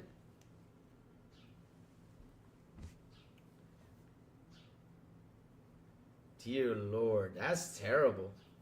That is terrible. I mean, Scarlet Sky, when I read that, I said, that's terrible. That's terrible. I mean, they got to get with the times. So let's see if they finally put the camera out there to know what's the resolution. Let's have a little bit of fun, chat. Bobby, you back, Bobby? Yeah, every time I mention Nintendo, Bobby comes back. He mad, he mad. Nintendo Switch 2 camera.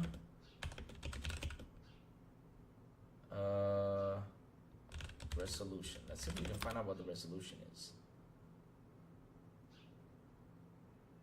They don't even say it. They're hiding that right there.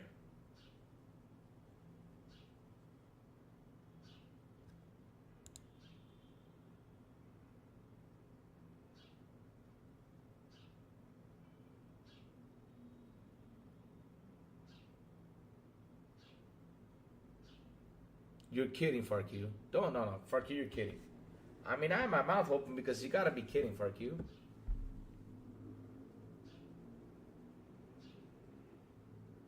No. Farq, you're kidding. Mario Kart World is 9,980 yen for the physical, which is 68.60. How about the digital? Holy shit.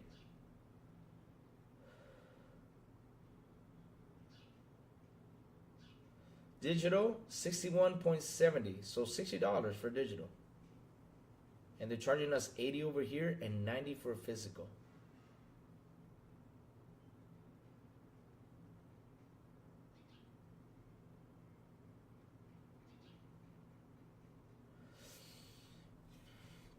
They got me with the game share and cam, says Vic the Click. I remember as a kid at Smash Bros. I see my cousin's face when I beat him. We lived so far, and this will be able to do it again. That's cool. I mean, look, I like the whole idea of the concept. I talk about the positive things about the concept about that, you know? But damn. Safo, I get that.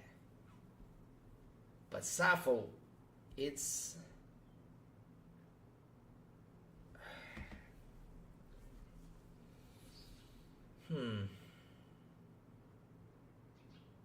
Yeah, but I typed it in. It doesn't say, let me see.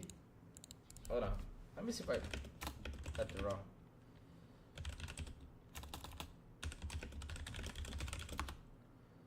Oh, here it is. Okay, yeah, it is. Here it is. Yeah. Now it finally came out. Jesus. Mario Kart said, which includes the system in digital, is 8,980 yen, which will also be released the same date as manufacturers. So just retail price 53,000. Wow.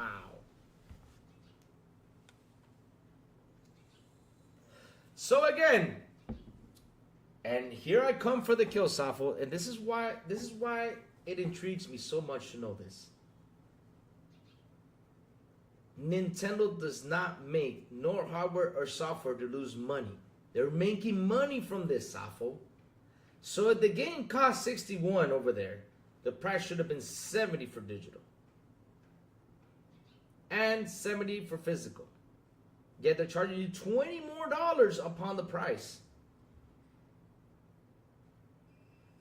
Hey. So let me check something too.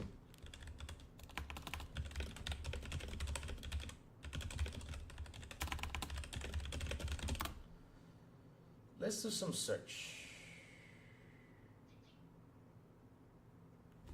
Oh.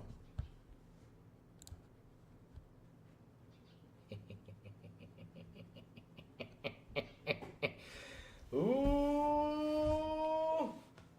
Now here comes some good news. Here comes some good news. I think we will win this. I think we will win this fight if we keep on pushing the battle of the $80 price, because this is kind of funny though. Check this out. I'm gonna show you something. I think we will win this, chat. I think we got a chance to win this because look.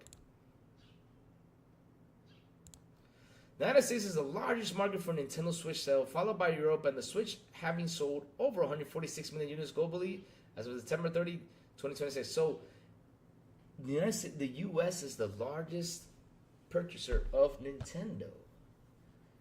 Yet, you come over here and you shove the price over there to the guys in the United States, right? You shove that price really up and high, right? And yet, you please the consumer over there in Japan.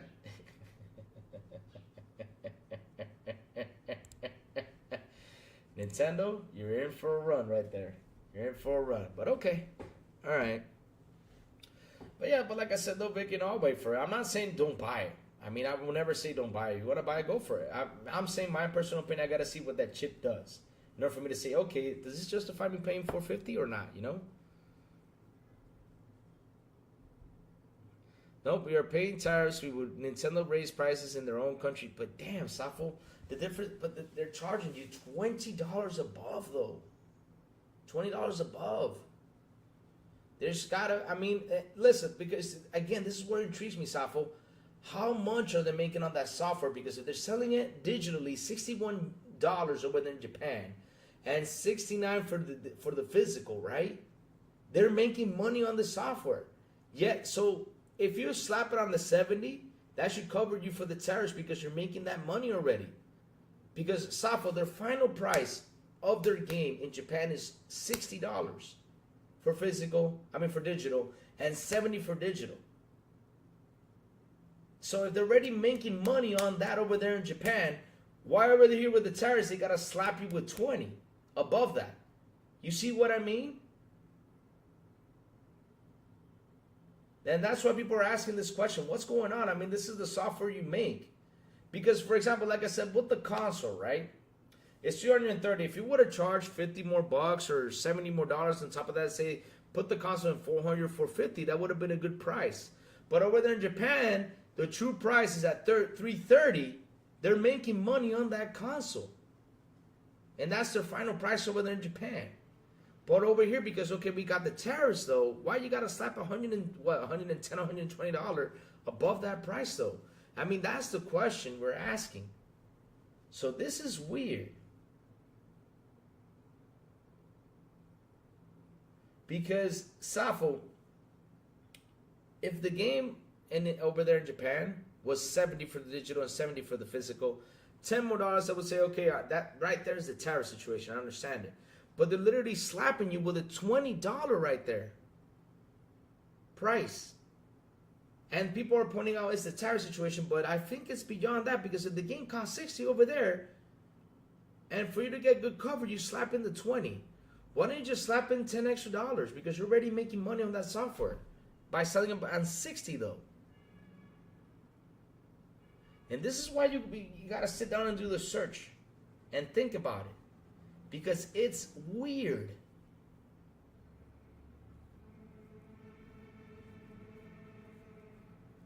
Hey, what's up, Mitchell? How you doing? Good morning, Louis. Look at GameStop. The third-party accessories are out.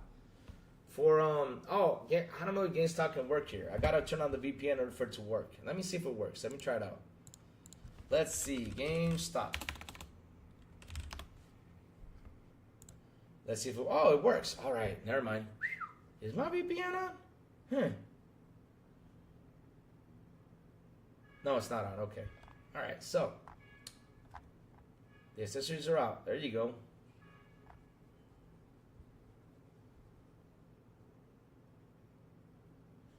Yeah, the tariffs are on every product, but yeah, but these guys are slapping $20 above the price, though.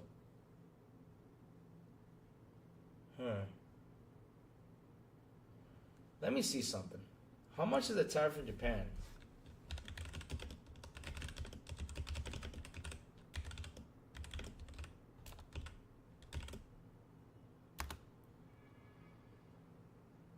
Trump slash 24% tariffs on Japan. So how much is Japan?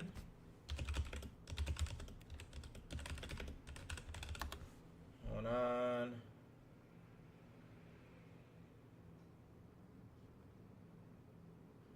$24%. So let me check something out. Hold on. Give me 1 second. Let me grab the calculator.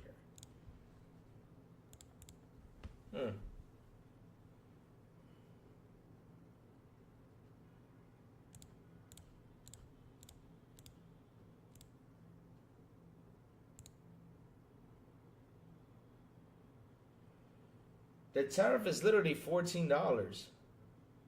24%.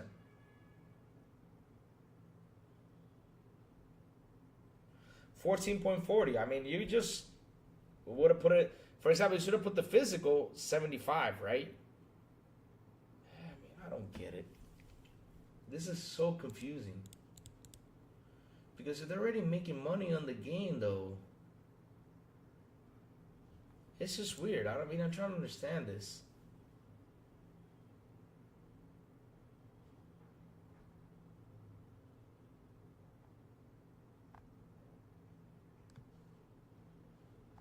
But damn, it's weird. It's too weird. It's just too high of a price. Eat the costs are going to pass the cost to the U.S. The trades Trump hit up with 25%. I don't see the world where any company would eat a cost that high. Safo, but if you're selling the game at $60 in Japan, digitally, you sell it for $70. It's only a $14 increase. You sell it for $7 or $75, for example. And then they explain to you, well, it's a 24% slap on. So, yeah, $75 just for tariffs. But the funny thing is, they're making an extra $5 to it. And this is digital, not physical. Because physical, for example, they could sell it for $80. I understand, because they got to ship it. They got to put shipping costs and everything. But, damn. Think about it. All we waited for a price review. We never got it. In the video game, in the video, we had to go to the website. I could be wrong, but the tariffs are at play. And why it wasn't announced in the video. Yeah. That's the U.S. adding the $20. I mean, that's weird. But yeah, but here's the thing, though. It's only the U.S., right? But yet they added it around the world. Europe is getting it.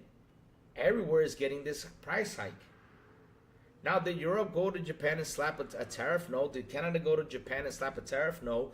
None of these guys slapped a tariff to these countries. Yet these guys over here, they said, okay, well, United States gets it for 80 or for 80 or for 90, right? Then the rest of the world gets it for the same, because we already saw that in Europe it's pretty much the same price. And in Canada too. And Mexico too. That's what gets me. You know what? You see where I'm going with this, Safo, now?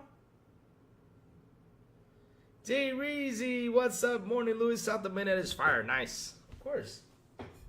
Don't believe the reviewers, guys. I keep on telling you, don't believe those reviewers.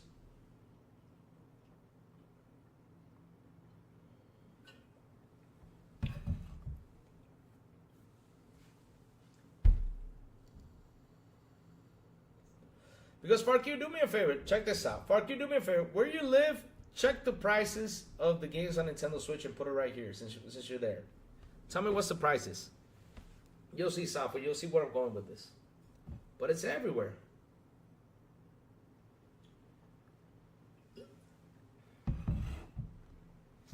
I mean, dude, okay. Slap it to the States. Why don't you, for the United States, say, okay, it's 80 for you guys and 90 for the physical, right?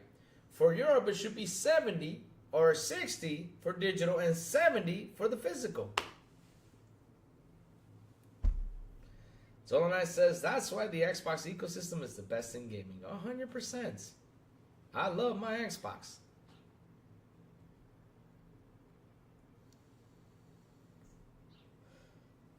So the midnight looking good, guys. Hold on, I'm getting a message. Oh, I thought it was a message for this. All right, let's see now. But y'all know what I mean, right? Y'all know, y'all see where I'm going with this?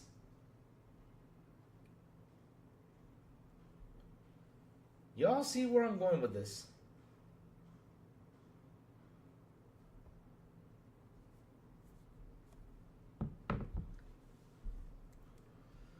Wow, it's $30. Nice. Nice. Let me see. Yeah, one carry case. Yep, it's only $30. Oh, there you go.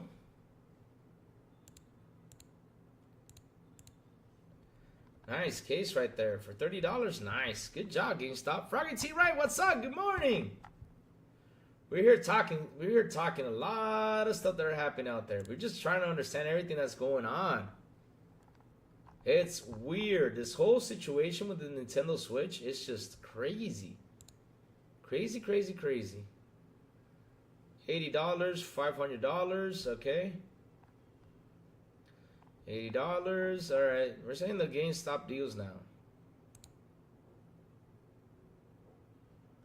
Amiibos, $20. Ken as an Amiibo, okay.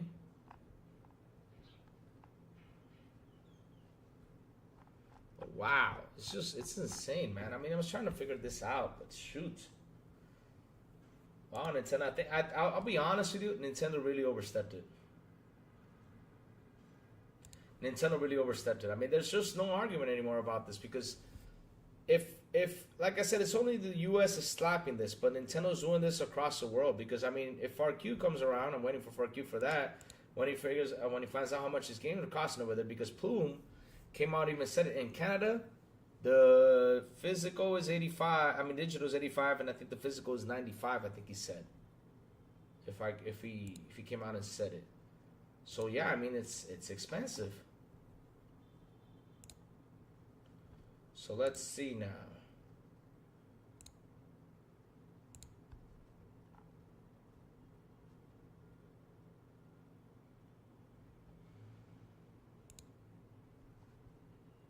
Let's see.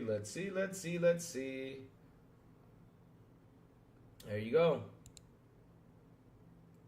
Mario Kart World is 75 British pounds, includes the tax, and 75 is the final price.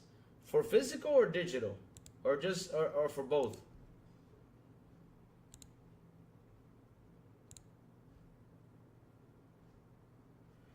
yeah, like I'm saying, this is too much. I think they really overstepped their boundaries, though. Let me see if I can get Plume over here.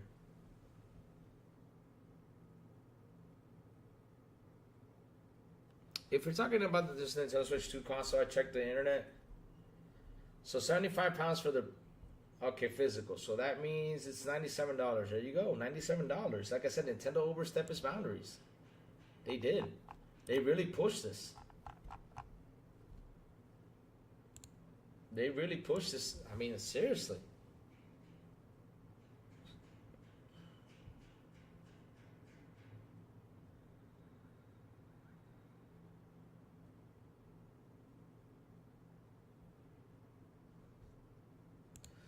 Yeah, but the thing is, FRQ over there in England did not slap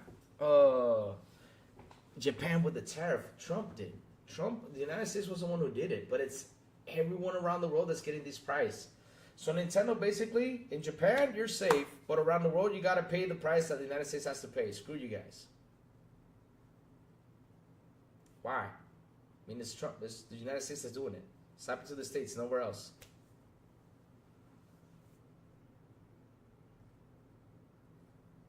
You know what I mean? It's crazy. I mean, I'm just trying to understand this. It's crazy. It's crazy, Chad. It's crazy. It's crazy. Oh, for Q, look for it. Digital is 66.99, which is 86.75. That's, see what I mean? So in Japan, we look for it. Digital is $61 and physical is 70. Goes to 70, right? And around the world, you have the digital for $80 and the physical for 90 bucks. Almost 100. Wow. And it's for everyone. It's like, you know what they did? I'll tell you what they did. They're like, well, okay. US slapped the tariffs, all right, no problem. We'll slap the US with an $80 price tag, right? And we'll stick to the tariff situation, right? And say this is a tariff situation and implement it to the whole world. Let's do that. Let's just implement it to the whole world. Let's say, hey, it goes for all of you. I don't care. Let's just implement it to all of you. It goes for all of you because, you know, since the United States said, okay, you all deserve the same thing. Let me send it to you all for the same price. So literally, to be honest, though, the U.S. has its tariffs. But around the world, it did not slap any tariffs, right? To Japan or anywhere else, right? Nintendo's making 20 bucks above this game on digital. And 20 bucks on the physical. God damn, Nintendo, y'all got greedy. You've all gotten greedy. Wow. This is greediness to its topness. Oh my God. Did I say it right? Greediness to its topness. Because again, if the U.S. slapped you with those tariffs, I understand why you want to go over there and slap that 20 to the U.S. But around the world, though, you're running it up for the whole world. Yet you want to blame the U.S. Ah, Nintendo. Wow, we solved this right now. We solved this right now. You see that, chat? Simple and easy. We sat here, we discussed this, we sat and solved this. And we figured out that they've gone from... Because again, if it's the United States that are slapping these tariffs to you guys, and you guys are slapping back the United States, why does the whole world, for example, Europe, England, Japan, well, not Japan, Australia, Canada, that is not American, has to be slapped with these games being at this price? Holy shit, Nintendo, y'all went too far. Y'all pushed the envelope too far. Wow, you guys are greedy as hell. Damn. But no worries, Nintendo. You're fighting this.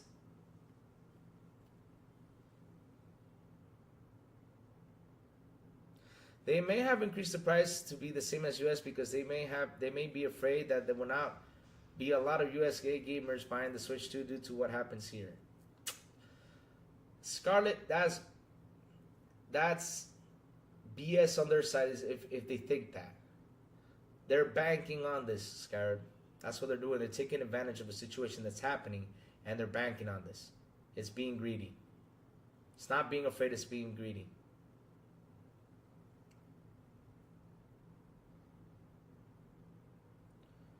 Nintendo showed their true colors. They are no longer perceived as the cute and cuddly kid-friendly video game company. No, they haven't.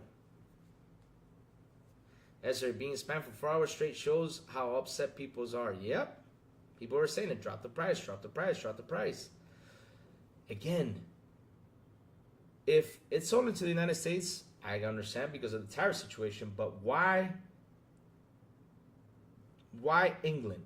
Why Europe? Why Australia? Why Canada?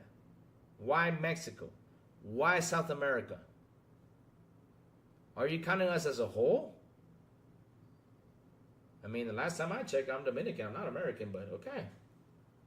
Jesus, man. I bet you, too, that the games are region locked, too. Probably so. Knowing Nintendo how they are.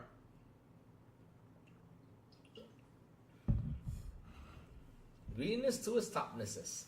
Yep. That's going to be a saying. That's going to be a saying. Greediness to its topnesses. Sounds weird, but hey. Wow.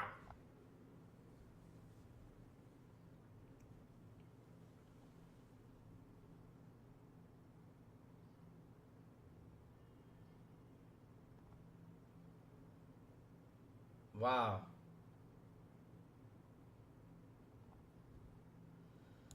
You're going to take it out, I'll pay.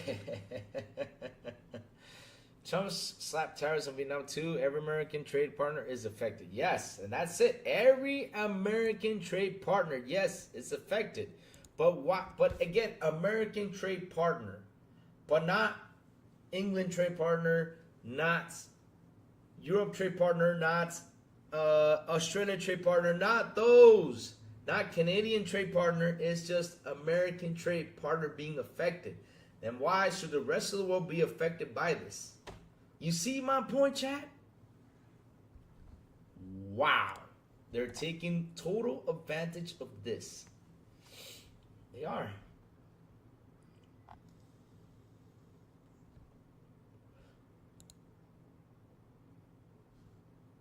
Yes, it is. Yes, it is. Novedades, 2 plus online. Then Switch 2 pre-orders will now start on April 9th.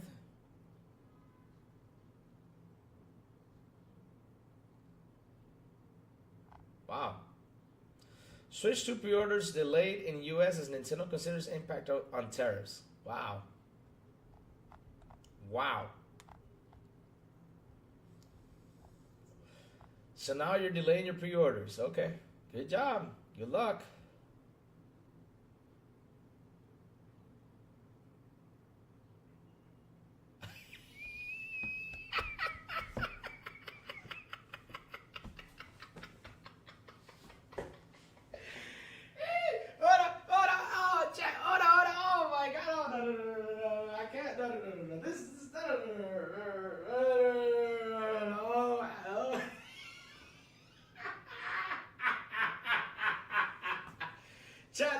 Chat, look. Hold up. I'm about to show you something. Hold up. Wait. Oh. Camera's not moving again? Oh. Follow me, camera. Follow me. Oh. Uh-oh. Okay, here we go. Chat, I'm about to show you something. I'm about to show you something that is the biggest BS I have seen on the internet.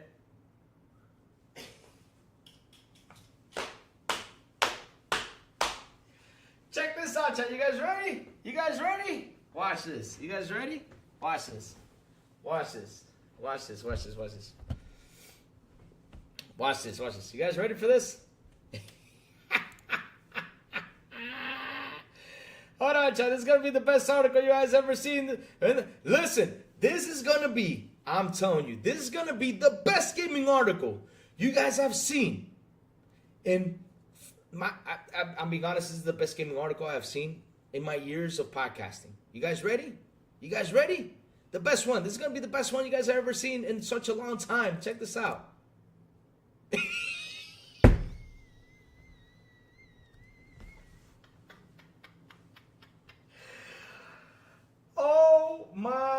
God. The best article I have ever seen in my life.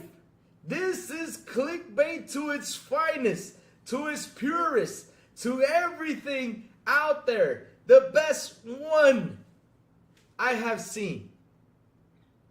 PlayStation is consumer friendly, guys.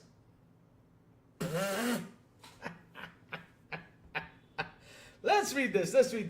Hold on. Feature. PS5 is not perfect, but here are 5 ways it's more consumer friendly than Switch 2. For now, anyway. The phrase consumer friendly gets tossed around a lot, and it's rarely ever true. All companies want to extract money from your wallet at the end of the day. Told you guys. See? At least with that one, I agree. But there are scales of this sort of stuff, and some organizations tend to be fairer than others. Fairer than others, right? Fairer than others? PlayStation? Okay. PlayStation is often criticized as being the most anti-consumer gaming company of all. This is sentiment that dates all the way back to the PS3 era, when the consoles were $600 price instantly became a meme. Before we dig deeper into this article, we underline that Sony still makes a lot of questionable decisions, and there is no shortage of things to criticize. Oh, really? I have a lot to criticize. I have a lot of criticism about this article. However, as the internet exposed and switched to high software prices, we figured it was worth rounding up some of the way of touch. Oh, wait. Hold on. Check this out. Hold on. Let me make a phone call. Check this out. I'll make a phone call. We're going to laugh a little bit. Hold on. This is going to be the last article to read today. Oh, man. Hold on. Check this out. I'll make a phone call. Check this out. Let's have a laugh. Let's see if he picks up. Yeah, he's picking up. All right, I'm here. Famo. We are live, Famo, and I wanted to get your voice in. You ready for this, Famo? What's up, people? Oh. Yeah, what's up, Famo? Oh, shit. This man calling me while I'm at work, man. Don't ever stop, you know. Oh, shit. You're live, Famo. Can you guys hear it, chat? What's up, y'all? Famo, get ready for this. Are you ready? You ready for this? What's up, Famo? I'm ready. What's up? You done wild out, man. I can't believe this. What? Famo, you ready for this? I'm ready. Send it to I'm just going to send it to you right now. Hold on. Let me look for it on the internet just to send it to you. Man, I told... Josh reading this loud and clear said this is the best article I have seen in so many years. You ready for this, Famo? Damn. Check this out. Look at this. Just read it. This is why it's the best article. Go for it. Just read it out loud. Okay. All right, give me 1 second. All right. It says, from Push Square. Okay. Yeah, read it. Okay, it says, feature, PS, the PlayStation 5 is not perfect, but here are 5 ways it's more consumer friendly than the Switch 2. For now, anyway. Are you serious, bro?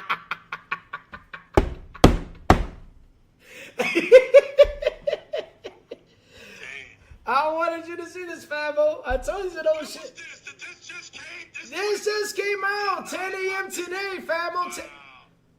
Wow. Famo. Wow. You know, I don't know, man. Listen,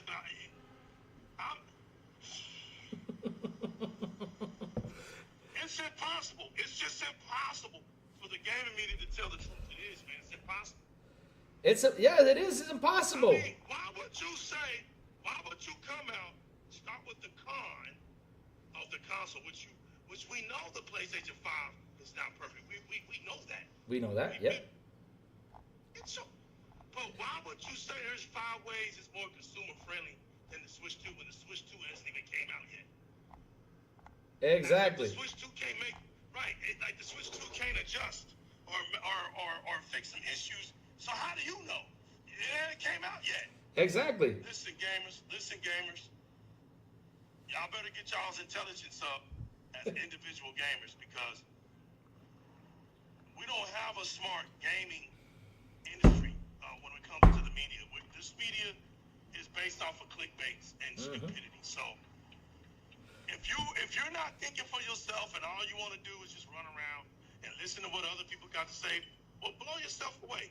Blow yourself away. Have at it. But don't get mad at those who are not a part of that program, who don't want to do that, who are really out here for the culture of gamers, and go against the stupidity by just saying what it is. Calling things out for what it is. That's all. Everybody ain't with the goofy shit. Everybody ain't with Man, famo, I told the chat this is the funniest and the best article. This is top notch right here. This is top notch. This is a top notch article right there. Top notch right there. I mean, seriously. That's a must read. That's a must read. So, famo, I'm gonna let you go. Let me read this to the chat because they want to know what's happening. Hey, shout out to the chat, man. And I said, let me call this man. I want to see this man's. I want to hear this man's reaction before anything. Man, it's crazy out here, man. So let me read it, famo, and I'll call. Anytime. All right, famo. I'll talk to you later. Y'all be careful. All right, bye-bye. So, chat, let's read this. All right. For starters, Party Chat is free.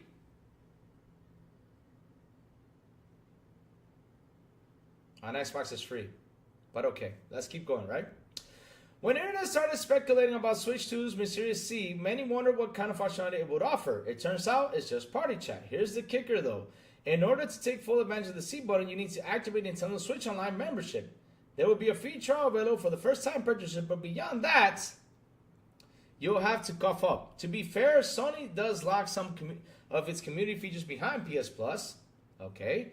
The oft-overlooked Share Play, for example, which lets you take control of your console and play local multiplayer games over the internet, is a paid feature. But the core basic social functionality of Party Chat is free on the PS5 and has been over a generation now. Sony, okay, what's next? Honestly, upgrades seem fairer. Honestly, upgrades.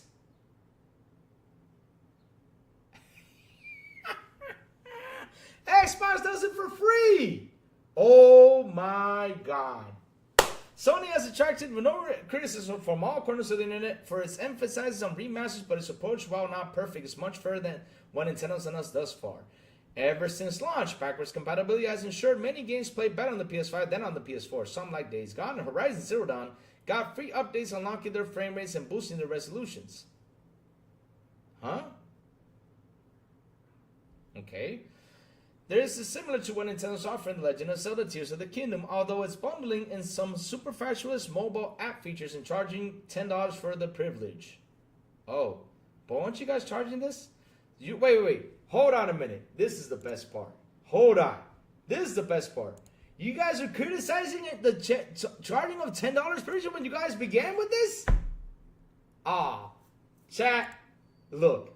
This has got to be, like I said, the best article I have ever read. I'm not kidding you. Hold on. Hey, you can't see it on screen? All right, let me lower it. Let's see if you guys can see it. Hold on. Look at this. I'll read it again. Look at this. Let me read it again. Hold on.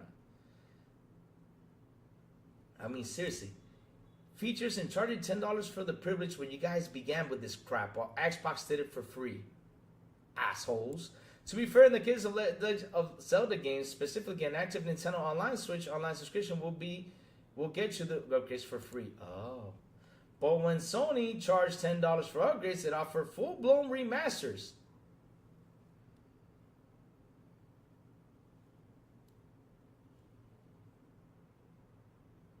We haven't seen enough of Days Gone Remastered to know if it will be worth the upgrade, but past attempts like Horizon Zero Dawn Remastered, The Last of Us 2 Remastered have delivered seriously impressive overhauls. The former particularly completely transformed the presentation with more than just a mere resolution bump. It also should be added that many of these 10 upgrades on Sony's side includes new content, like the roguelike mode in The Last of Us 2 Remastered. Comparably, Nintendo will charge you $20 for new content in Super Mario Party Jamboree and Kirby the Forgotten Land. PlayStation is not completely perfect. Of course, The Last of Us Part 1 and Until Dawn, both full-blown remakes, were flopped without any upgrade option, while the platform holder would just justify that by saying it's completely rebuilt these games For the purposes of fairness, we figured out it was worth pointing out. What?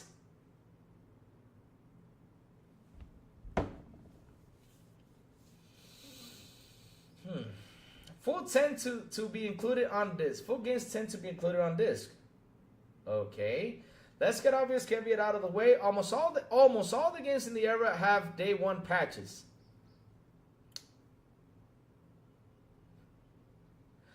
Yes, they do, but doesn't Sony charge you for remaster upgrade if you have the original? Yes, they do, Scarlet Sky. There you go. I said this. They're trying to justify the $10 upgrade. And again, I'll say this again. It's free on Xbox.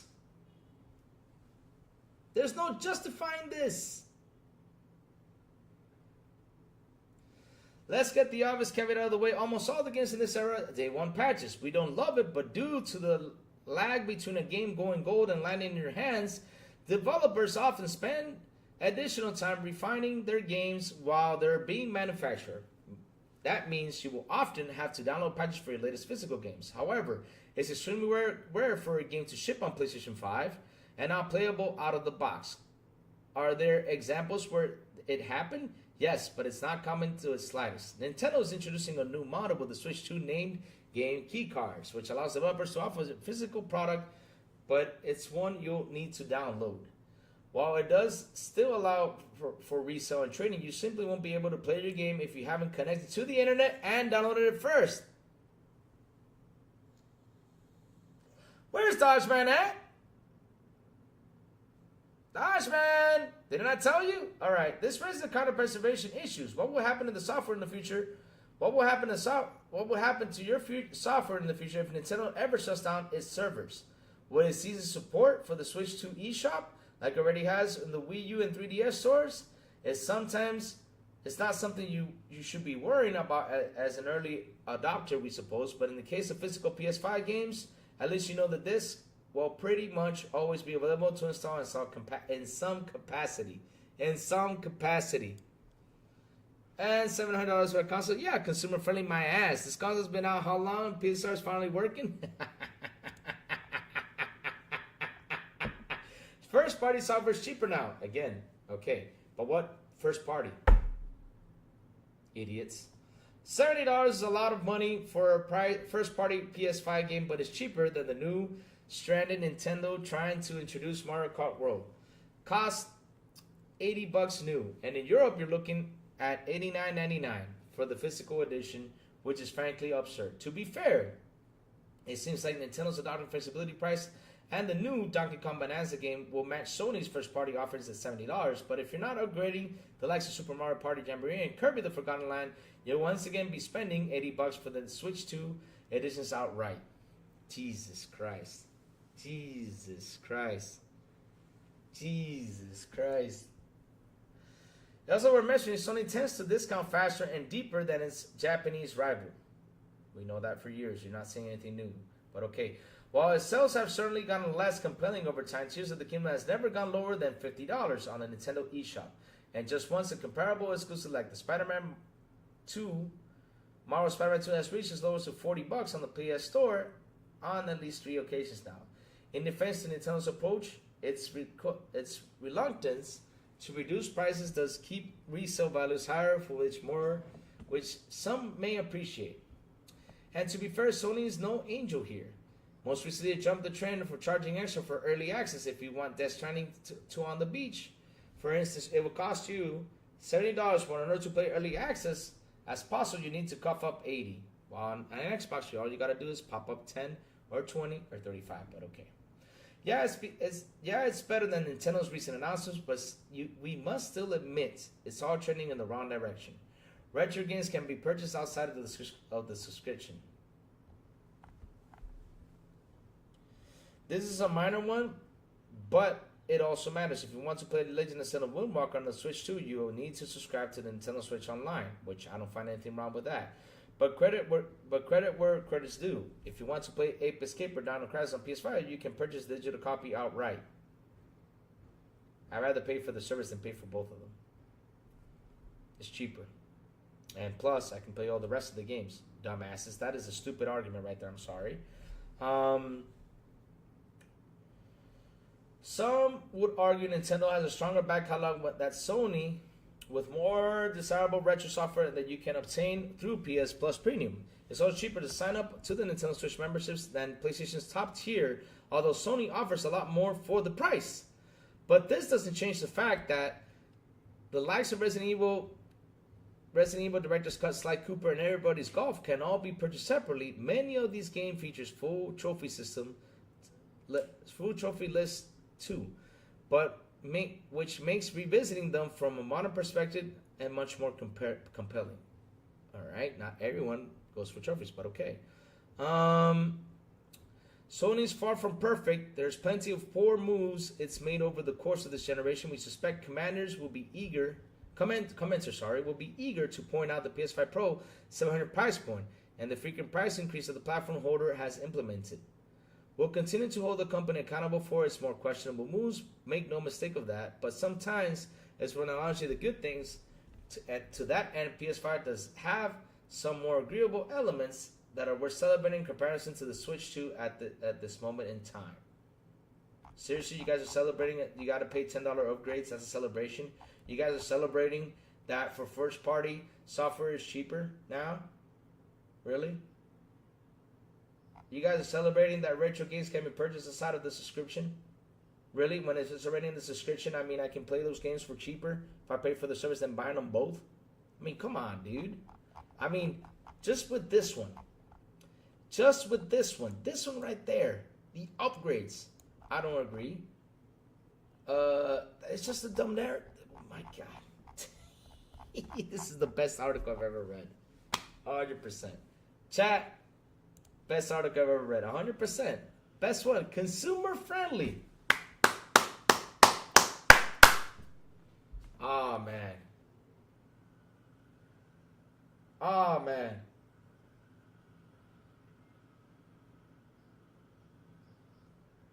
Oh, man.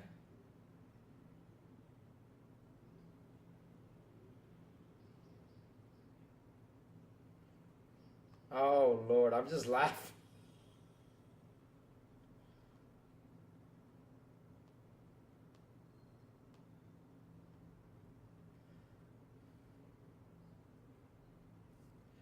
Oh my God. This is to its finest. Seriously. This is to its finest. Consumer friendly. Okay. I mean, 2K started with the 70. PlayStation went along with the 70 pretty much right after a couple companies did. But literally when the console launched, they already had their games at 70 while Xbox hold off for a while at the $60 price. At the $60 price. For a while. And then like a year or two, they decided to increase the price. But okay. 2 years later, all right, I got it. But they were literally holding off at the $60 price, and PlayStation came out with that first. Yeah, they're really consumer friendly. Plus, the upgrades are free. Jesus Christ. Oh my God.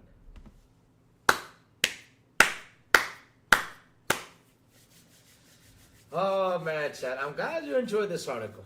I'm glad you guys did. Because seriously, this is the best article I have ever seen or read. You know what? Let me do something real quick. Let me post this out here real quick. Let me copy this. Post it.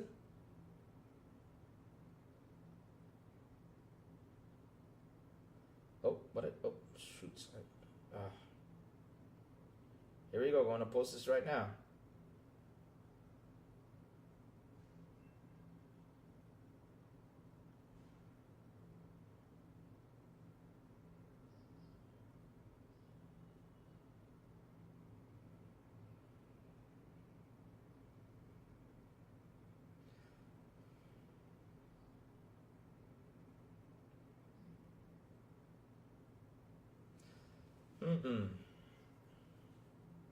An article about how much more is the Xbox.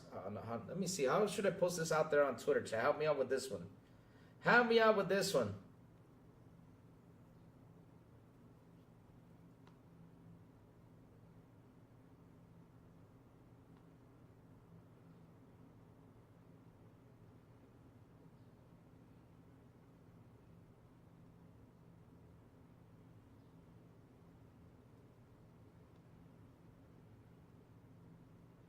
on how consumer friendly,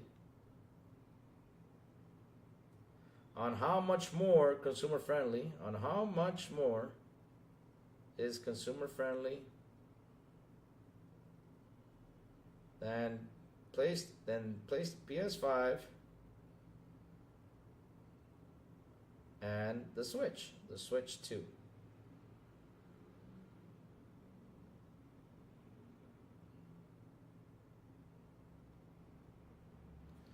Posting it. All right, I'm posting it. There you go. All right, post.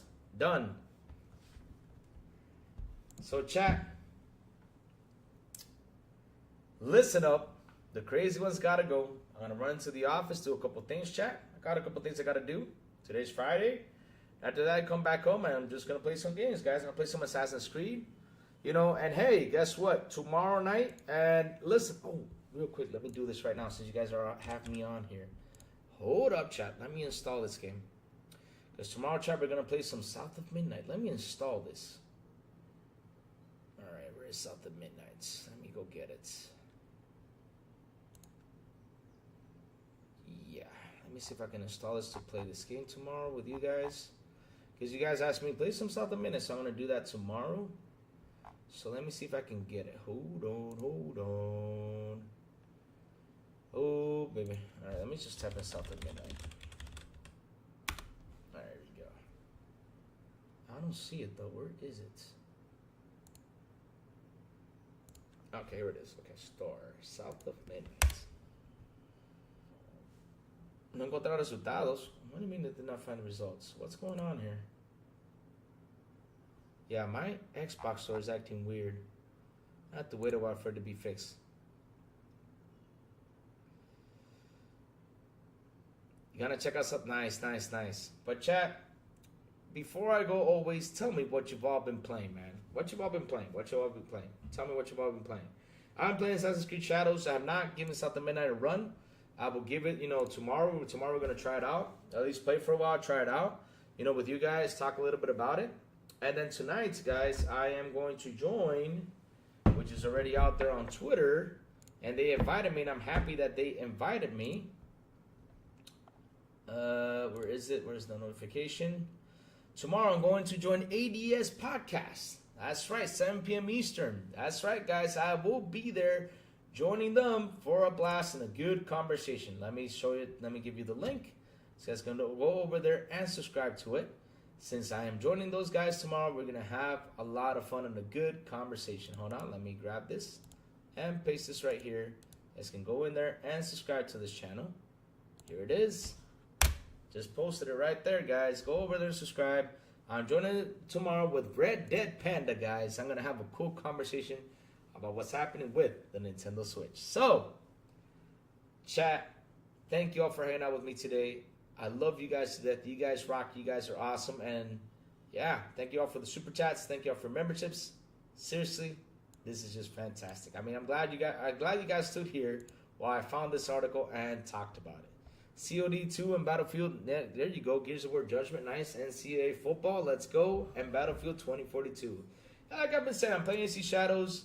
I can't wait, to continue on and finishing that game. Seriously, I can't wait. Can't wait to finish it, to give you guys my final review. I will put some gameplay on. It's not going to be my gameplay because, hell, I didn't know how to record my gameplay so I can do this, and then show it to you and just sit here, review it live with you guys, explain a couple things that I saw, what I didn't like about the game, why I didn't, enjoy it. I'm going to do that right here live with you guys. So, chat. Hit the like button, hit the subscribe button, and also hit that bell so it can tell you when XBI content comes on. And guys, have a beautiful, and an awesome Friday. And as always, I will see you guys on the Xbox International Podcast at 7 p.m. ET right here in this very same channel on Wednesdays with Sourblow, the Big Plume, and Silent Cypher. And also, if they invite me, if they don't, XBI in Espanol at 7 p.m. ET today, Friday, with Elvis, Aliencita, and Metal Berserker. And last but not least, good morning with Crazy Lou Gaming from Mondays to Saturday when I send the signal out over there on Twitter X, on Blue Sky, Discord, and here on YouTube. And that's why you gotta hit that bell so you can know when the crazy one comes out to talk about what's happening in the gaming news world. Have a beautiful day, you guys, and I will see you guys tomorrow morning on Good Morning with Crazy Lou Gaming. Bye, y'all. Have an awesome one.